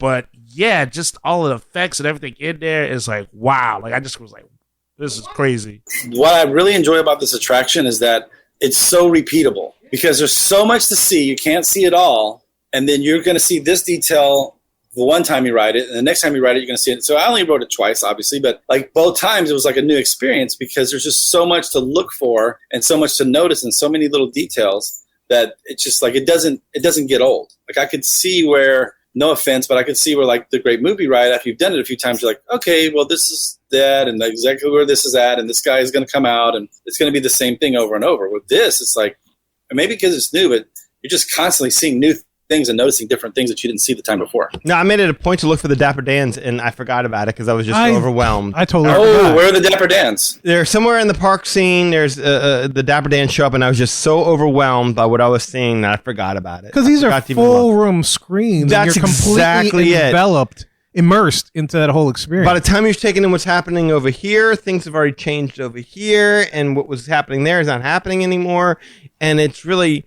It's just so, like, what Lee said is perfect. If you gave me a choice between riding this again or riding Remy, I feel like I've got the gist of Remy. I feel like there's so much more to be absorbed. out of Mickey and Minnie's Runaway Railway. 100% on my part. I totally agree with that. Yeah, there's no comparison. I would almost say that this might be a must do for me when I go to the studios. Oh, sure. For sure. Over Remy was like, well, we'll see when the virtual queue disappears if I would feel the same way there. But right now, gun to head, I would want to ride this again. Oh, 100%. This had the greater wow factor just in general. And this is coming from someone that's experiencing both. One, for the first time in the same day. And I love Ratatouille. I loved Ratatouille. Since this was our second time on it, I was able to watch things that I saw, kind of thought I saw the first time, but the second time I was able to kind of watch for it. Because the first time I went through it, I don't know if you remember, I was filming. A camera stuck to my face. But the second time I didn't do that, so I was able to watch this. Like, at one point, one of the first things you see Mickey and Minnie in this car on a kind of a raised platform to your right. Well, the first time we get there, that car is all the way to the end. But the second time we went in with y'all, you watch them, they come in next to you and they ride through and they get to that point. And then there's a point where you go through, you're into this big room, big, huge room, but you go into a smaller room with the screen in front of you and you get all the effects and everything. And when you back up, get in the same room, but it's a different scene on the screens. Like I think when you come in, it's maybe a desert or something. When you back out, it's water. So when we came back out, we were leaving that big room. I was watching back and I saw you see it transition back to the prior scene, which is pretty cool. And then I think it's one of the very last scenes before they get to the park where they've got to the destination when you hook with a Goofy. You're at a factory, I think, or something. Oh, the factory is awesome. Yeah. When that scene finishes, you're not looking because you're distracted, but all those set pieces do some kind of transformation where they come together and they split up and the new scene is projected. So you're in the exact same room, it's just all those set pieces have changed. See, I missed that. I want to see that. Yeah. I need to see that one again. I mean, that's a really good observation. I didn't even realize that. Yeah, I didn't realize either. In the same room when that happened. Jeez, yeah. That just blows my mind even more. Like I remember seeing the city scene where Pete's, doing that scene has so much stuff in it. That's freaky. Oh my God. Everything. I mean, you just couldn't soak it in fast enough. So, I mean. Yeah, no, I can completely see where Kirk's coming from because, when you film it at first, you're just trying to see it. But, I mean, you can point the camera anywhere. It's a good and different view from what you're seeing. Yeah, and what I loved about the synchronicity of those cars is when you're in that factory scene and you're getting close to the chopper thing, it's moving like chunk, chunk, chunk, chunk. And the cars are doing the exact same thing. And it's just like, this is unreal. The one weak part, I would say, was the Daisy's dance studio. Like, I didn't need all that. Oh, yeah, that was kind of weird. It's kind of like, wait, well, why are we doing this? I mean, it's like we doing the ballet that we do when we get in the ride at Ratatouille. That's what it felt like, yeah. It's like, come on, man. It's like, you're showing off now. Like, just give us a good, like, we can't fall off a waterfall and be through a twister and then all of a sudden we're doing ballet. Or the one in Cars Land. Luigi's, where the tires are dancing the together. House of Tires, the square dance. That's what it felt like. Yeah. I know what you're talking about. Yeah, that's probably what they pulled it from, but. Yeah, Mickey Minnie's Runaway Railway, absolutely awesome. So that was great. And then we saw the beacon, which is the tower. We saw it lit up. What did you guys think? I didn't mind as much, I think, as Danny did. Danny did not like that at all. I didn't care one way or the other. It was fine. It was something new. I felt like I was looking at the Tower of Terrors and not seeing it. I felt like a TV screen. I was looking at the Tower of Terror and I couldn't take it and I couldn't absorb it because it looked wrong. There was something about it, the only thing I can equate it to is like if you got a 2-year-old child and they see their Mickey for the first time and you're used to seeing Mickey on a TV screen and you see him in person, it's like something's wrong. Something looks off. But as you go there enough times, you kind of, okay, I get it. This is Mickey and that's Mickey. When I saw it, it was just like, I felt like I was looking at something that wasn't there. It just did not, of all the projected images, Tree of Life wasn't so bad, but I really couldn't tell what they were trying to accomplish. That just was just like like little colors and whatnot. I don't know. I just wasn't a big fan of the at night. We're gonna do this projection effect kind of thing. Yeah, it was kind of weird looking to me. I wasn't a big fan of it either. It looked like a cheated filter, like a girl that. Like a Snapchat filter. Takes the filter and then she tilts it so she looks completely different than what she actually looks like. The tower on Snapchat. Yeah. I agree. It's like somebody put like an animated filter over it. And so it doesn't have that same feel, or at least like when you're walking, you're looking at it like, oh, wow, I'm in front of the tower. No, it looks like a fake tower. It is what it looks like. And the tower's there. and you just don't feel like you can see it. Well, yeah, and I think the way that thing is projected, It doesn't feel like it enhances it. It feels like it replaces it. Yeah, it doesn't really go. This is gonna sound weird, but it doesn't really go over the tower. In other words, like the way everything is shaped and the dimensions of it, where it's like, oh wow, that's a completely great overlay. It just looks like it fits and it's on it, but you can't really tell what the tower actually looks like. It's just whatever's represented. So it just looks because that's all you see. That's all you see. Yeah. Well, I think too, because you're used to seeing the tower as being like this old, decrepit thing, and then you got those like all these cool modern lights on it, and it's like, no, it's not what the tower is. The tower isn't like flashy and neon. So It just felt animated. Yeah, exactly. Yeah, it looked like a 2D animation to me. Right. That's what it felt like. I wouldn't even say it was like cool lighting. It just felt wrong. It felt What I was thinking was the tower itself is gone, but they don't want they don't want us to know that, so they projected this up there so we'd see the tower, see stuff that it looks like, but it didn't even look like it. That's a good point, Kirk. I think that's 100% right. Yeah. All right, so let's talk about the last trackless ride system that we all ridden together.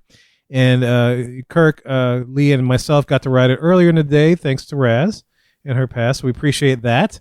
But then we all got to ride it together, and we went through the standby line, and we all rode Rise of the Resistance together, and for the second time. And let me just lead off by saying that freaking ride, hands down, was everything that Danny has ever described when we've done it on this podcast, everything that Eli has described when they've written it before, because those two wrote it before any of us did. And I was just floored. I wish I could have done that over and over again. I absolutely love that experience. Worth the extra $20 you're going to pay for it in Light and Lean. Yeah, absolutely. No, I will pay 100%. For that easily. That was the first time, by the way, I saw it where Kylo Ren didn't work. Yeah, that was the right thing. And when we rode through, there's a scene where they had the animatronic where Kylo Ren does his thing, and you're controlled by the Force, and then part of the ship crashes through, and he disappears.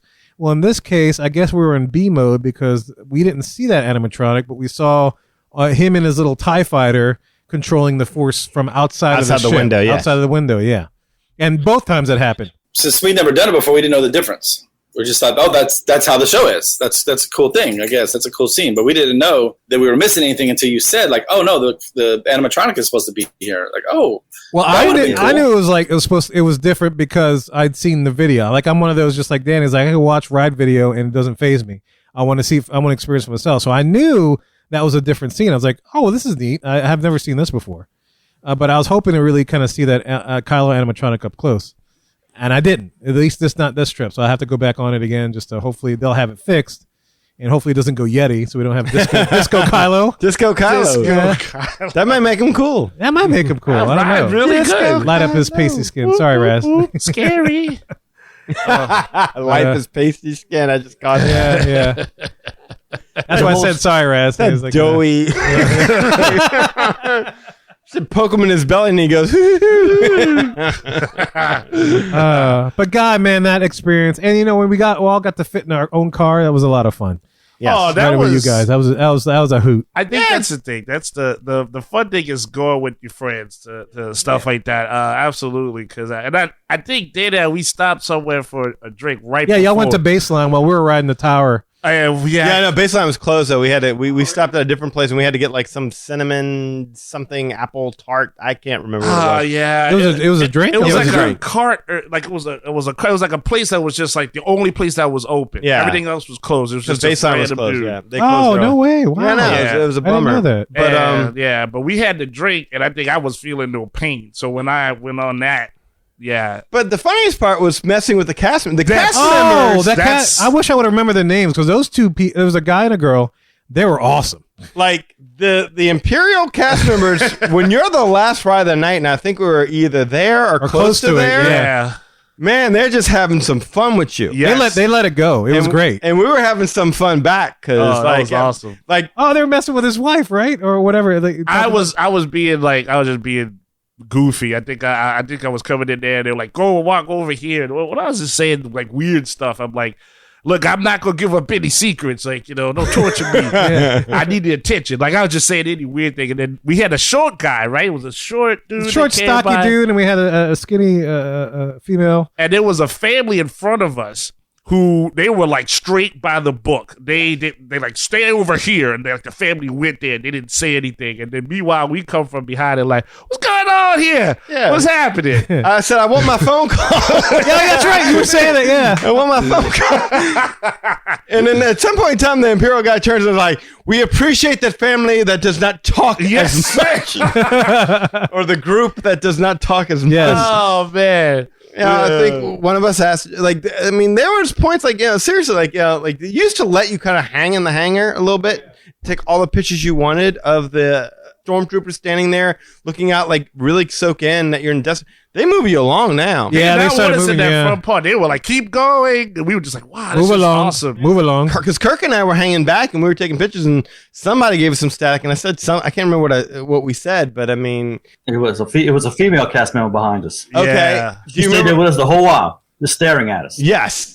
Staring us down, and it was kind of crazy, you know. It's like, just they were totally in They're character. playing their roles. It was great. Very good. So what did the guy say to you, Eli? The one that we were cracking up. It was something about your wife. It's like if you had to be married to you, I can understand her. So that Yeah, was we were fun. going back and forth because I was like, I came here to escape and be like kidnapped to, get out from dealing with my ex-wife, and he said something like, Yeah, he said like if she was married to you, I can totally understand that. yeah. And we're just like, And I was like, man, do me like that, you do me dirty. That's right, you're filthy or something. yeah, he said filthy, and And I then he was threw like, us into yeah. the brig. But that Last wasn't thing. the first one though. Like, you remember? Then we get broken up by the rebellion. You're like, well, these people like us. No, they looked at Eli and they're like, hey, what you call? So have y'all been in this position before? And Eli's like, oh yeah, we were over here the other day. We got like, you let yourself get captured again. Yeah, that's right. Yeah. That's right. And I told him, oh, yeah, but look, I was trying to figure out the security system so I could tell y'all. And she was like, that's a stupid plan. Like, well, I'm sacrificing myself for you. Okay. Yeah, they were all messing with Eli that day for whatever. Yeah. reason. Yeah, I get that. Such an awesome ride. It's such a great experience. It was a lot of fun. Oh, And yeah. I want to. That's a must do for sure. Kirk taped us, right? Didn't he tape us actually on the ride, Oh, yeah. cutting up? Because I know we cut up I on don't know if you there. remember, because when we went to Disneyland, I filmed us doing Smuggler's Run. Oh, yeah, that's right. All that chaos. So when we got to the point where you get ready to drop the escape pod or whatever, I started taping there because I said, okay, this is going to be at least some good audio. So I started taping that, and just like I thought, it was Magic Our Way Gold with Eli there. Yeah. Eli and Kevin were going back and forth. Oh my God! Oh no! What a fire! It was Oh, good. yeah, we Yeah. kept calling the robot Wi-Fi. yeah. Wi-Fi. Wi-Fi. Help us, Wi-Fi, help! That's right. Yeah. We did. It was good. I need to get that video from you, Kirk, I'm so I can gonna post have it to up see that. on YouTube for everybody to see. Yes. But also, us going twice, we got to experience both sides. The one where you go up in front of the AT-AT, and the one when you go up on the side. Yeah, of we the got to AT-AT. see both lift scenes. See, that's funny because I've only done the one version. Like the one that we did last, I've only been on that one version of it. Oh, really? Yeah. Yeah. No, it was neat to see both because I was like, because in my mind, after I did it the first time we did it, we came up in front of the AT-AT. I'm like, I wonder if they have another fin on the other side saying the exact same line. And then we were over to you guys. We went up the other side, the side of the AT-AT, and I was like, well, there's another fin, and he's saying the exact same thing. I was like, oh, well, that's brilliant. Are you serious? Yeah, there's two There's two fins. fins? There's two fins in that room, and they're both saying the same line as you're going up. I would have figured no. I would have figured there would have been something else over there or something to say. So yeah, there's two fins. Yeah, there's two fins. Yeah, did not know because that. I was one. That's what I kept an eye on that because I was like, I'm wondering if it's going to be another fin over here, and he's over there. Oh wow. Yeah, just as we're going up, he's like right there shooting away, trying to save us and stuff. That's awesome. Oh, I guess that would make sense because the audio we're probably hearing is probably the same no matter where, right? Right, correct. That's right. Okay, yeah, okay. Ah, gotcha. it's just two different fins and two different poses shooting two different areas. Yeah. So no, it was such a freaking awesome attraction, and it's a great story from the minute you enter the bunker, the queue, all the way to when you leave it. It's just one continuous story. It doesn't even feel like you're boarding a ride, riding a ride, and leaving a ride. The entire thing is an experience. It was just absolutely, even in the, I figured out how they do the little pre-show thing with you're riding in the spaceship and gets caught. I saw how it rotates and stuff, but even still, that whole experience just amazes me. Well, and then we rode at night where you just walk right on it. Yeah. Oh, which that was was great. 5 minute wait. 5 minute wait. If so, guys, I mean, there's your tip. I mean, if you can go at night, you walk right on it, and the cast members are in straight I don't give a damn mode. Yeah, Yeah. ready They're ready to go home. They They're act imperial. up, and they engage with you. They are It was a lot of fun. They are It was a lot imperial of fun. bastards, and they're great. And I remember at the end, they saw us, they waved by to us, and I was like, I had fun, that was great. They were like, thank you, we enjoyed you. I was like, finally, one cast member was happy to see me. Out of character. Yeah. Like, Yeah, well, they're happy to see you go. Yeah, that's true. Yeah. I was too. So that was a lot of fun. And then so we had the after party over at, first of all, we went back to the Polynesian where you guys were because I know Kirk wanted to go to Trader Sam's, so we wanted to make sure we do that. We had to wait to get in Trader Sam's. So we ended up at Tambu Lounge and we ran into a character by the name of Bora Bora, who we called. Oh, wow. That Eli was corresponding with at the bar at Tambu Lounge. We I thought that was Bora Hora. That was the girl behind her. Oh, with the yeah. snake tattoo up her side. So Bora Bora and Bora Hora? I guess so. Yeah. I was trying to talk to that one first, but then Bora Bora cock blocked. took over, and Lee had a new nickname. He got Captain Bandana because we bought drinks for everybody, and then like Lee, to his credit, was He like, wanted a Lapu Lapu, but he wanted no alcohol. No He wanted alcohol, a virgin so- Lapu Lapu. Lee stayed straight, no alcohol. So it was like we went and got the round. Was the bartender call him Captain Banana? No, I called him Captain Bandana because like the Oh, you did? bartender Okay. was trying to remember who had what. Okay. And so she knew though because Lee had his bandana. I said, "Yeah, get Captain Bandana one." And then she was like, "I like that." She goes the 2 thumbs up, Captain Bandana. Okay, So, that was yeah. the first time I heard it used. Maybe we were trying to get into Trader Sam's at the time. Yeah, because you split up. Okay, Right, yeah, we split When up for I a came little bit, back, yeah. the first time I heard Captain Bandana was from the bartender. Yes. Yes. Yeah, because she came back and she's like, "Hey, here's the Captain Bandana," and so we knew which one was which, so we wouldn't give Lee the wrong one. And yes, and so then there were like 2 ladies there. We were talking to them about the show and how they. No, look you busy. were talking. Yeah, you to were them. there. Well, I mean, yeah, I did the talking. You know, while everybody You got did the drinks. the engaging, the talking, all of it. Well, I mean, you know, I can't. You know, I yeah, can't. you care when you see 2 females at the bar. If it was 2 dudes, I wouldn't care that much, but I would still indulge them on the conversation. But this was it sounded like a girl that was in turmoil.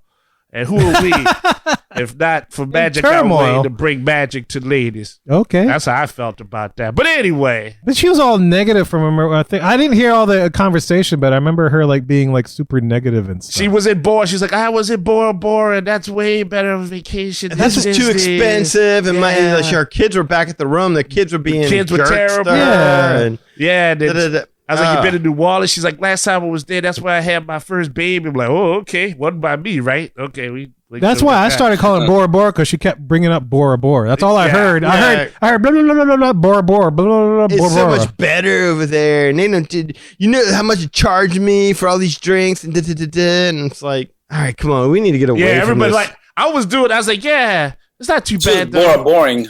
And I turned around. It was like a show. Like I turned around. I was like, wait, guys. Because he was like, "What do y'all do?" And then we're like, "Well, we do." I don't listen to podcasts. That's right. It's just everything was just in her, like, Eh. and you would think like she was like a millennial, like some young girl, like it's all like no, she was like an older woman. I would give her mid to late 30s. Upper 30s. I would maybe? give her in her mid 40s easily. Really? Ah, screw her. I'll give her 60. Yeah. I mean, that's give me some credit. Well, it's like, you know, the more ugly you act, the more ugly you physically appear. So maybe that's how it Yeah, works. she was 100 years old. Yeah, Yeah, y'all in did my that. mind, yes. Yeah, y'all were just like, all right, you enjoy yourself, and then like I turned around, I was like, hey, wait. Okay. I remember saying, "It was like, can we get the hell away from this?" Which we did, yeah. You did. Yeah, we You moved totally over did. to the waiting area, I guess, for the restaurant and whatnot, and we mobile ordered from Captain Cook's. And we went down to do Trader Sam's, and they said, "Yeah, we're too busy. Come back in an hour." later, yeah.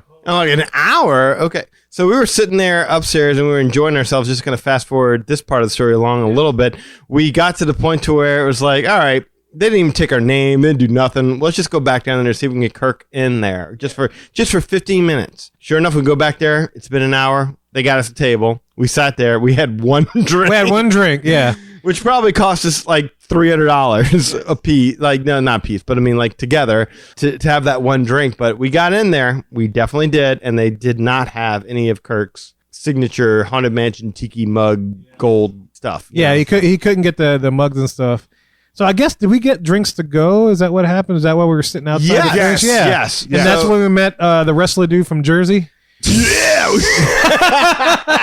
What do you guys do? Wait, I'll just gonna open the table. It's like, yeah, we sitting down. All right, let's go. That's my favorite character of the trip. Oh right my there. God. Like, this dude was jacked to the gills. And I don't know what was his profession? I can't even remember. I don't remember either. I was just so caught up in the fact that this dude was. I guess he was knocking on whatever female friend he had with I it there or can't- something. yeah, I don't know. Yeah, I couldn't tell if that was his daughter or his girlfriend. No, it was his or- girlfriend. It was his girlfriend. Definitely Yeah. his girlfriend. She was pretty young, though. I mean, comparatively. But he talked like a professional wrestler. Totally. Yeah. He was just like, yeah, baby. Y'all, dude, y'all got my vibe, baby. Y'all understand this stuff. It's crazy. Where y'all from? We're like, we're from New Orleans. Oh, man, it's got to be nuts over there right now. Yeah. He just talked like Macho Man Randy Savage. The best is because we went outside to have the finish off the to-go drinks, and he was like, this is a good idea.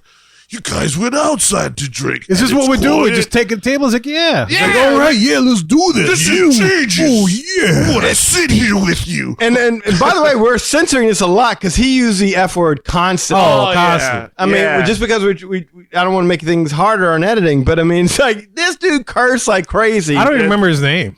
Oh, I just call him the wrestler dude from Jersey because that's all I could think of. yeah. Macho Man Randy He Jersey. had- I remember when he I looked call him like, Mr. Wrestling too. That's what I call him. and then he did this thing where he was talking about, like, he took over the conversation. He talked about how cold it was out there. I remember that was like he reminded me of Chris Farley. You know how Chris Farley has that physicality. Yeah, he's doing this. He's like, it's that cold. And I was like, swing in the wind, brother. Oh, yeah. And he had his cap. He had his American flag cap on. He had, like, this white shirt with white shorts. He was and, all like, ripped He was and all stuff, just yeah. buff. Buff. Oh, that was my, like, after we left from there, and we talked to him about the show and everything, I think Danny and I, like, riffed on that dude for another 45 minutes. Like, I wish I could remember it all because I mean, there was probably like some Florida team won. Red Wings, he was a hockey fan. Yeah, he was a hockey. I He was remember a him talking about hockey hockey. Yeah, Yeah. oh, you got to be happy there was such and such one. Like, no. Oh, no, we're talking about Tampa Bay. Yeah, okay. It's Yeah, Tampa Bay Bucks. And he wasn't. screw those, and I'm not saying what he actually said. Screw those people. They don't understand because I'm from Detroit. Yeah, I came down here from Detroit. I'm like, why are you coming in? It's too cold, brother. Too cold. You know, and he would just The temperature's too low. I like it here. You can just come here anytime you want. Just be warm. Yeah, tell him, Miss Elizabeth. every bit of a conversation with this dude felt like a wrestling promo. Like he was just trying to sell us. It's like, that's right, and that's why it was too cold. And if you meet me at the Sportatorium on September 25th, brother, you're just going to go down. It's just, The boa. It was amazing. it was very, very amazing. This, Yes. But just like us, what took him down was the mosquitoes that we experienced. oh, yeah. It's like, oh, yeah, the mosquitoes are pretty bad, brother. It's like, yeah, we I got to had go in, jeans too. on. I thought he was punking out. Like, No, we all had shorts, and I Oh, think yeah. Lee was the first one. Like, yeah, I got to go inside. Lee The mosquitoes left. are killing me. And he's like, Yeah. oh, yeah, mosquitoes are pretty bad out here, brother. I thought Lee was like the same thing with Boy. I thought he was just like, man, I can't take this dude. Like, I thought that was what was happening. No, And- mosquitoes are biting that day. Okay. I don't see, know why. I didn't feel it. Yeah, like so- I've never had a mosquito problem in Disney until that day. Yeah, I don't know. It's like, where the hell are all the ladybugs and stuff? Oh, I guess they're all asleep or something. I don't know. Oh, I guess so. wow. But it didn't work that day and with Mr. Jersey because we left. I think he stayed behind. Maybe. Well, I think after midnight they released the mosquito. Like, Yeah. let them loose. Yeah. These Chew idiots down don't the thing. stay out. Yeah. They So, were Let them done get with bit. us. so that was a lot of fun. Danny and Elaine went back to their room and we Ubered back to our resort. And then the next morning, of course, we Kirk, Lee, and myself, we checked out. And then we all met for breakfast at Steakhouse 71 over at the Yes. Contemporary. And yeah, for me, what I'm going to say is like, if they pay attention to that kind of detail at breakfast, I can only imagine what lunch and dinner is like. Oh. And I want to try it. I definitely want to try it. Well, you know, it always starts off like that and then it falls off. That's the problem. So as long as it doesn't fall off, it'll be good. But that's the first place that they made their own Bloody Mary mix. That's first place I ever went to. I ordered Bloody Mary and it was like yellow.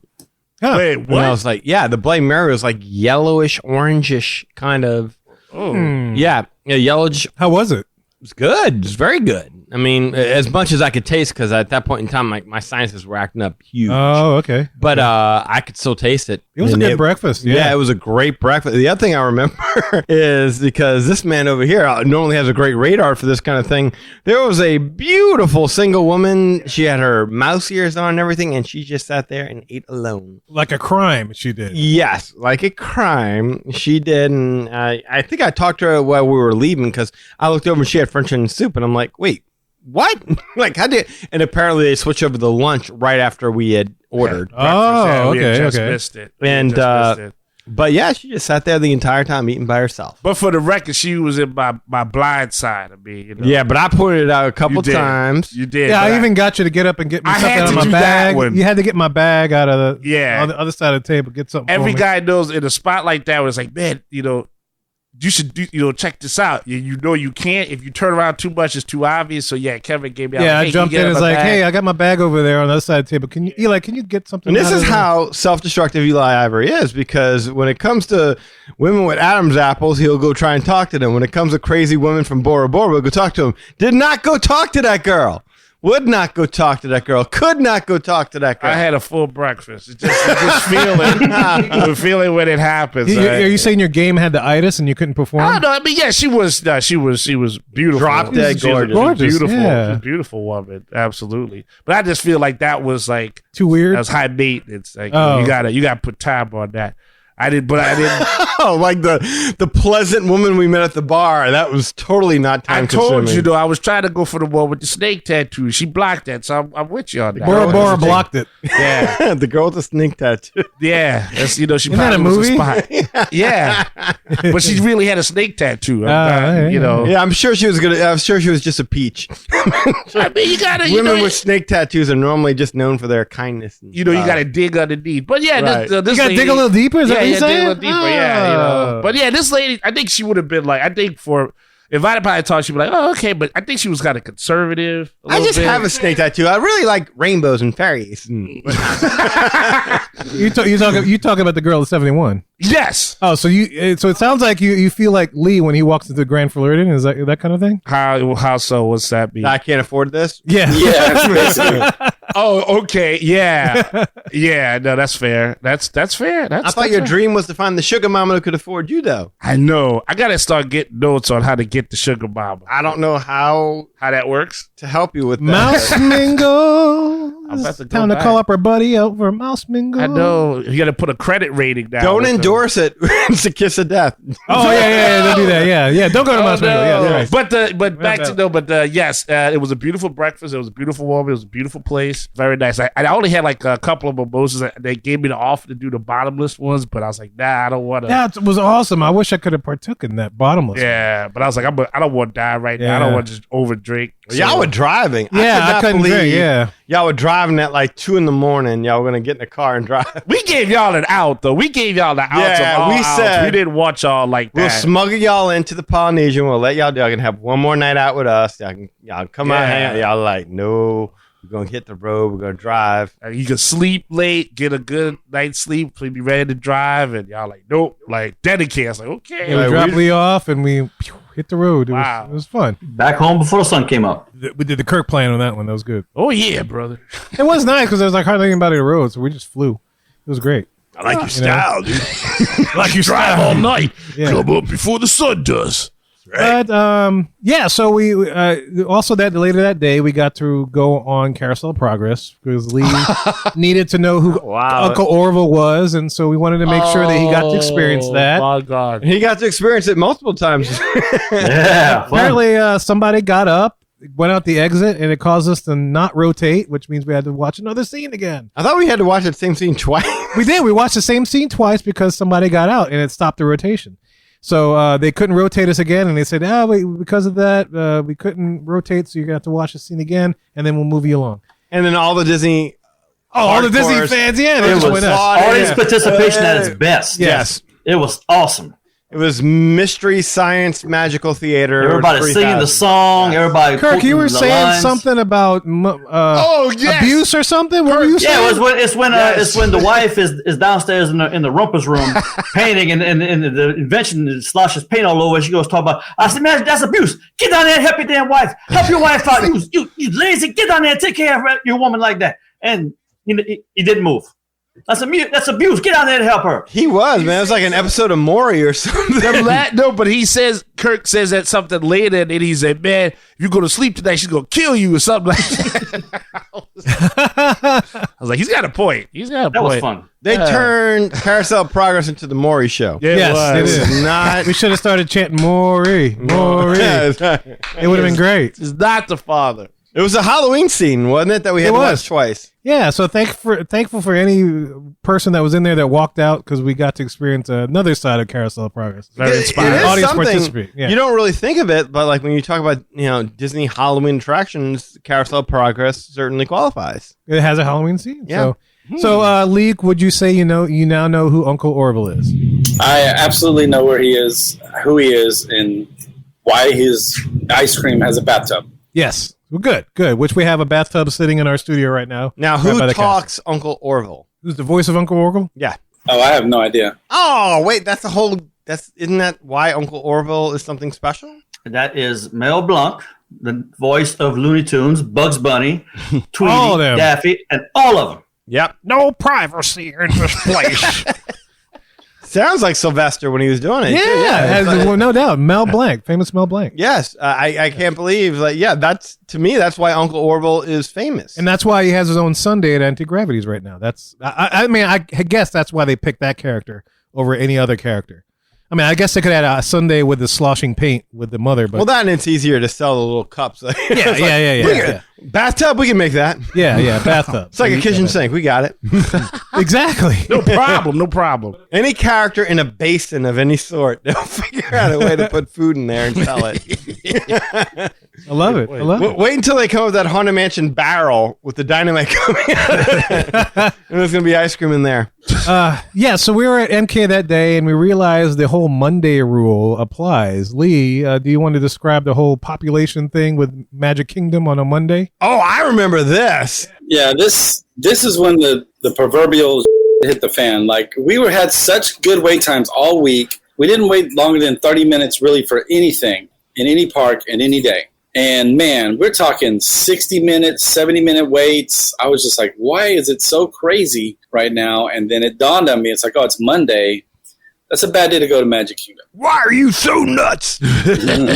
No, like I remember Eli and I were on the monorail and we were running a little behind, and there was a lady in there and she was having a bad day. Oh, yeah. I remember and we talked to her, and she was just the sweetest older lady, and she's just like, oh, we're coming out here and da-da-da-da. And it's crazy out there, and we're just trying to get back, and people are giving us bad direction. We're like, man, we almost got shot on the LA freeway about a week ago. It's all right. You in Disney. Da-da-da-da. Be happy. It's just like, oh my God. And like, we made friends with this older lady and stuff like that. And I'll never forget, we met up with you gentlemen. I'm like, yeah, we met up with this old lady, and we're talking about it, and she's talking about how bad the wait time. And Lee was like, the wait times are bad. The wait times are bad. You gotta remind, the wait times aren't bad. We were in the Magic Kingdom for like 20 minutes. Yeah. It's like time to go. Yeah, we gotta bounce. Yeah. We gotta bounce. So we left. We went to the Animal Kingdom, anyway, that whole story was to say that the Magic Kingdom on Monday thing is true. So heed your warning. It's tough. Yeah, it is rough. So we hopped on over to Animal Kingdom because y'all wanted to do, what was it, the slow ride, the dark ride, Navi River Journey. So y'all wanted to do that. Oh yeah, that was one that we've never actually experienced. We've seen the video, wanted to experience it because it's just, why not? We've seen everything else. So what'd y'all think of it? What'd y'all think of it? Liked it. Didn't love it. Liked it. Yeah, I liked it too. I had that song stuck in my head. I kept singing this stupid song like when we're outside.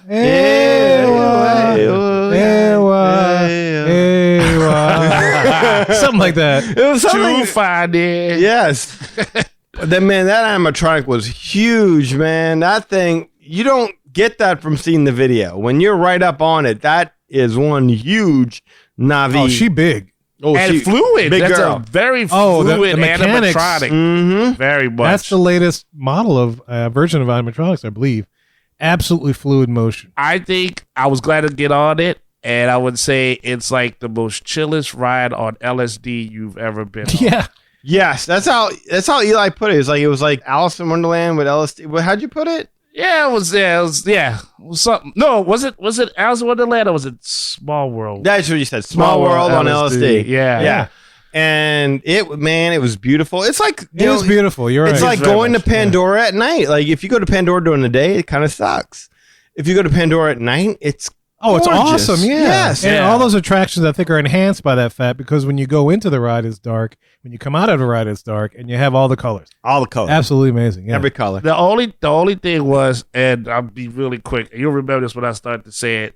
There was like some people in the scooter, like we waiting in line. Oh, the ECV family. Oh, that's right. and so 1, 2, 3, you and me, we're the ECV family. And this is so there's a group of 5, and then like you see them, and there's like there were like 2 people that was walking, and the 3 were in the ECVs or whatever. And it was like, oh my god, those guys are, oh man, they must be really in pain or something. No, they would go up to a certain part of the line and then switch. So then like the people would get off of the scooters, and then they would walk. And I was like, oh, you cheating son of a gun! Like, oh, so yeah, we just kind of made this Fast and Furious kind of idea up with them, but they were, that just held up the line too much. Like, don't do that. All right, so after that, we met up with you guys at Pongo Pongo. We got a quick little snack, and all of us got a drink with the little boba balls in it.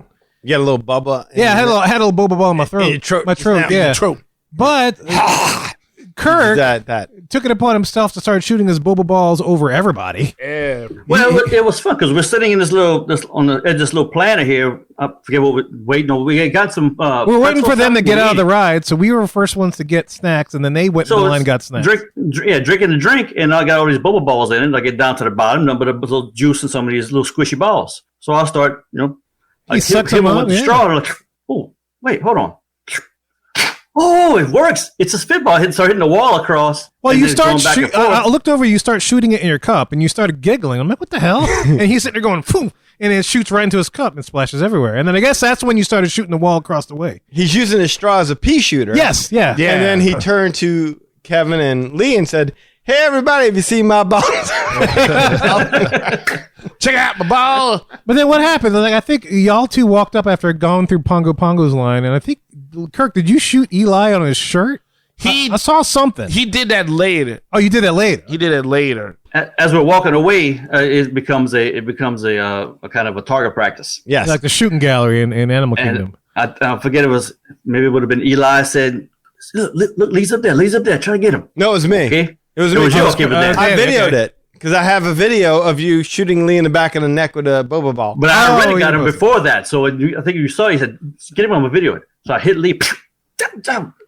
Back and said, then I turned around back to Eli. I started shooting him. It was good fun. Yeah, you gotta be good because everybody's like, "Hey, check that out! Hey, eat! Look over there!" And I was like, "What?" And then I hit, and then like my shirt is just got boba ball juice Splatter all over it, yeah. That was the bad part. Is that like it was like the Indiana Jones scene? Like you could just hear everything. You're like, no. You're trying to dodge it, you know? No, my favorite is that you would hear that, but then you would hear Kirk giggle about it. Yeah. That what made me laugh. I was like, because you'd hear Well, as a black man, you should have known that Kirk was going to aim at you as a police officer. I had my guard dropped out. Oh no! Oh I'm on a vacation with all these friendly people, and you forgot there was a cop behind you with a weapon. Yeah, take this. It was fun. Yeah, that was good. Then when we were leaving, we got to that bridge, and Eli still had his bowl balls in his cup. Remember, E? Yes. You were drinking them. I said, hold on, wait. Let me get that in slow motion. So got a good view of you with the balls just dripping down your throat. I'm like, yep, Yes. that should be a good one. Oh yeah, once I get the video, we'll post it up for you guys to check out. Very healthy. It was awesome. All the balls. All right, so after all that, we went over to Nomad Lounge for like a last meal, last drink kind of thing before we all kind of parted ways. Last drink. Yep, you guys, were staying the last night and leaving early in the morning, and we were Lee had a late night flight, and then Kirk and I were driving home late. But yeah, we were at the Nomad Lounge, and for most of us, we got to experience another 50th treat, which was that hot dog. Hot dog. A hot dog that we experienced. Malt's That hot dog, yes. I don't think any of us liked. Is that right? It was too small to like. It was like a Lunchable. Yes. Yeah, that's not. I didn't have that. I watched y'all when Yeah, I was like, "Where's the rest you were of it?" smart. You had something different. I had a lobster mac and cheese. And I said, because he wanted the chili, because he was doing the mac and cheese, and he wanted chili for the and I said, I'll get the hot dog. I don't need Walt's special chili. You give it to him. And the lady's like, well, it's not that much. It's really small. I'm like, whatever. Let's just go ahead and give it to him. Well, it was even small. It was like a spoonful. Yeah, It was like like that, like right. It was not. It was the itty bitty bitty bitty hot dog. just like the hot. It wasn't that great. So, I mean, it was still good to hang with everybody, even though the final meal wasn't the best thing in the world. But at least we experienced that. The drinks were nice. The drinks were great. We had the lotus blossom flower thingy. Yeah, with the light up instead of the cube, you had the glow blossom. Yes, and I took it and I saved it and I washed it and I brought it all the way home and my kid got it and I'm like, look what I brought back home for me. Oh, it's so cool. She dropped it immediately and it hasn't worked since. Oh no! Yeah, bummer on the blossom. That's still Wow. Total bummer. blossom bummer. Well, I guess we got to go back and get another one. I will have to there do you that. go. Yes. Or a listener can be nice and send me one. Yeah, there you go. Raz, There you go. Boom. Take care of that. Then Raz, downs on the ground. our waitress was cool. She was funny, very Yeah. chippy. kinda She wouldn't let person. us switch tables Except- though. That's just what I was Yeah. gonna say. Except for that part, she's like, "No, you kind of." She's not aside of that table. Yeah. I wish she'd just been like, "I need the tips. Don't go there." But that one has the recliner and the sofa. Can we sit there? No, you can stay at these hard wooden, uncomfortable tables. bar stool height In the tables. center of everywhere, so that way, if you get drunk and act like a goof, you're the center of attention as opposed to being off by the window. It was nice though. It was a good little place. We got a good little last hang before we all It departed. was fun. Yeah, I Yeah. did enjoy myself. But then that was good. That was the end of the trip, man, and that was the end of the 50th trip. So there you go. So glad you guys could join us on that adventure of our storytelling of this particular. I guess we could call it like a progressive dinner, like a progressive trip, progressive podcast trip. Was a progressive family. Yeah. We need Yeah. Flo. Where's Flo? Exactly. Oh, there you go. Yeah. I don't know where Flo went. Progressive. It's not the time of the month, so she's not here yet. Oh, Anyway, And a napkin. didn't know it was Aunt Flo. Okay. Abracadabra flow. that's right. Hey. So, guys, thank you for indulging us in this. It was a great trip as always, and we look forward to the next podcast trip, whether it be Disneyland, whether it be Walt Disney World again, or maybe even Tokyo Disney Sea or Tokyo Disneyland. One day that'll happen. Yeah, until Tron opens up, I have no interest in going back. Yeah, I want to go back to Disneyland. I would for love to sure. do that. That would be cool, especially staying at the Disneyland Hotel because I didn't get my fill of that. But I mean, really, if we were talking seriously, I'd like to go see something I haven't seen before. Yeah, I'm the same way, and maybe sometime in the next. And now that we're past the 50th, maybe sometime in the next decade, we can check out go to Tokyo. Mm-hmm. You know, so Lee start. You know, well, Lee, maybe we start researching that, and we have a number to aim for that we can start saving up for. Yeah, we'll get like a barometer like they do with Yeah. the school fundraisers. Yes. Oh, yes. Let's This do how that. much to when we get to our Paris trip. Yeah, absolutely. Let's do that, and we could figure it out for sure. I know Eli would love to go to Japan. I'm dying to go to totally. Japan too. I have some 100%. friends. I have at least one friend over there that's currently in Japan, so hopefully I get to do that. It's a bucket list thing for me, absolutely. Yeah, bucket list. I mean, Tokyo Disney Sea is on my bucket list big time. I want to see that park with my own eyes. Take my mask off so I can see with my own eyes. see. Yes, but you will die. I don't care. But yeah, look, it was a lot of fun. We're looking forward to more things. We got our 400th show coming up, guys. So make sure you stay tuned for that. That's coming up in less than a month for sure. Now, this is episode number 397, I believe. Oh, so my. we're about 3 away till our 400th, and it's going to be, the next generation of podcasts from Magic Our Way is going to be awesome. Leading up to our 500th. Can you believe it? In 2 years, we'll be on our 500th. Holy Moses. We're getting old. We're getting old, yeah. Someday we're gonna get that DAC, and we'll get on rides like crazy. Oh man, Yeah. Get that deck. That's right. We'll be like the Jackass TV show where they all Y'all dress up as about old that people. And we're all riding the rides and stuff. Yeah. Let us know if you have any questions about our 50th adventure or any new attractions if you're curious about. And we're about to tell you how to get in touch with us. So share your opinions as well as share your questions in just a little bit. Guys, we hope you enjoyed those series of episodes about our trip to Walt Disney World during the 50th anniversary. If you want to learn more about us, magicourway.com is the way to go. There you'll find our social media links, past episodes, and more. Also, if you want to share your opinions or ask us any questions about that experience, you can get in touch with us through the following ways. First, you can shoot us an email at show@magicourway.com, Or you can give us a call, leave us a voicemail, or send us a text message at 1-815-MOWEEKEN. That is 1-815... Moweekend, brother. 669-4226. Oh, yeah. Slim Jim. 226. And of course, we have a couple of guys who do things outside of the podcast. First of all, got Eli does things with comics. Hey, Rob Liefeld here. Deadpool, Cable, X-Force, Domino, Marvel Comics, Image Comics, all of it. You guys, what is up? Eli Ivory. What a great name. Eli Ivory, comic guru. I'm here to talk about you. I am here to say, check out ivorycomics.com. That's right, you. Check out ivorycomics.com. ivorycomics.com. If you're not doing that, you're missing out. You're missing out. The Savages comic cannot be beat, cannot be surpassed. You need to check it out, experience it for yourself, and you know the story. It's all about the glory. Congrats to you and all the magic that you're making with your Ivory Comics. Eli Ivory, comic book guru. Check out ivorycomics.com, comic book guru. Eli Ivory, the whole package. Deadpool said to. Do it. ivorycomics.com right now. Liefeld out. That's the cream of the crop. Rising to the top, brother. You go ahead, you follow what he said. You go to that site, you check out all that goodness right there, brother. You go to facebook.com, Eli H. Ivory. I'm a real person and not a bot, because I don't accept them, I just elbow them. If you want to follow Project Geisha, you go right there too. You go ahead, you get those arms right there rammed through your throat. Facebook.com/Project Geisha. Instagram right there too, man. I like your style, brother. I like your style. It's better than the red rings, brother. Ivory 504. That's what you take for the flight, brother. Screw the Tampa Bay Buccaneers. I'm a hockey. I love that hockey. Yeah.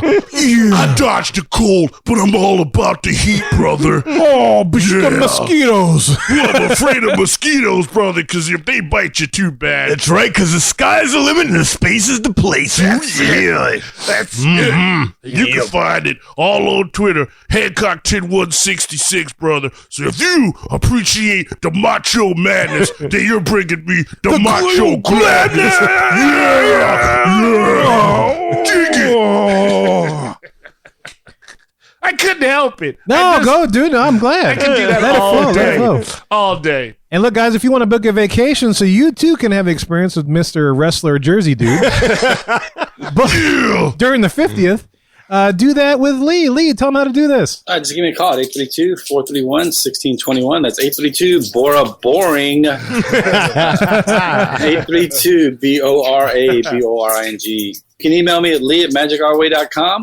Facebook, you can find me at facebook.com/Lastovica Travel. That's LASTOVICA Travel. Instagram, You Got a Friend in Lee Travel. And TikTok, you can find me at You Got a Friend in Lee.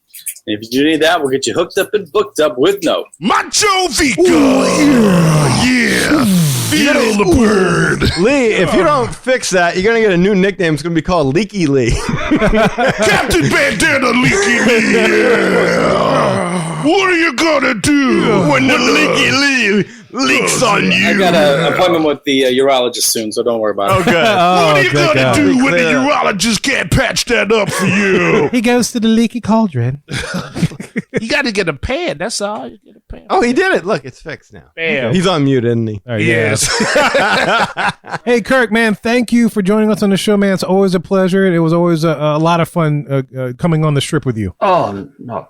Always. I mean, I live for that. That was so much fun. That plus Disneyland, I have experienced a true Moweekend experience. It was all the fun. It was all the fun. And then I'm not putting down anything about the first couple of days. First couple of days were awesome, but those last 2 days, day and a half, whatever it was, that was the best. It was good. It was good. Yeah. Somebody watched a video on Facebook the other day about that you put up finding us, and he's like, "Were you emotional?" I was like, yes, I was emotional. I was in Disney World already. I was emotional, but when I see those two guys, I'm like, I want to cry. You were more emotional than Harmonious, right? I was going to say, Eli and Danny, better than Harmonious, right? That's it. All about. No, give me them. Give me those two. Keep Harmonious. Yeah, Harmony them. That's right. You heard it first here. Listeners, an evening with us, better than Harmonious. That's beautiful. There you go. Yeah, Golden Oak level of Patreon, better than Harmonious. There you go. There you go. So, Kirk, we'll get to see you for the 400th coming in a few weeks, right? Yep. Yeah, awesome. Yeah, we'll coordinate that. Yeah, we got some stuff to do. Get ready for it. Thanks, Kirk. Appreciate it. In addition, guys, there's so many ways to support the show as a whole, and you can find them all on our website, magicourway.com.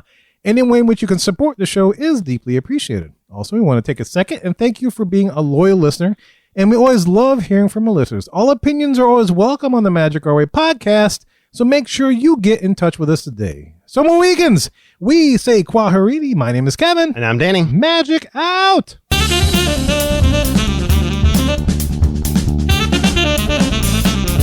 I have every intention of eating those bananas for breakfast, but I still somehow end up with tacos. To a Slim Jim.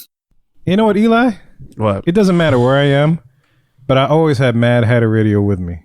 That's it. It's all about the Mad Hatter Radio heart. It is, man. I have it always with me. When I'm at work,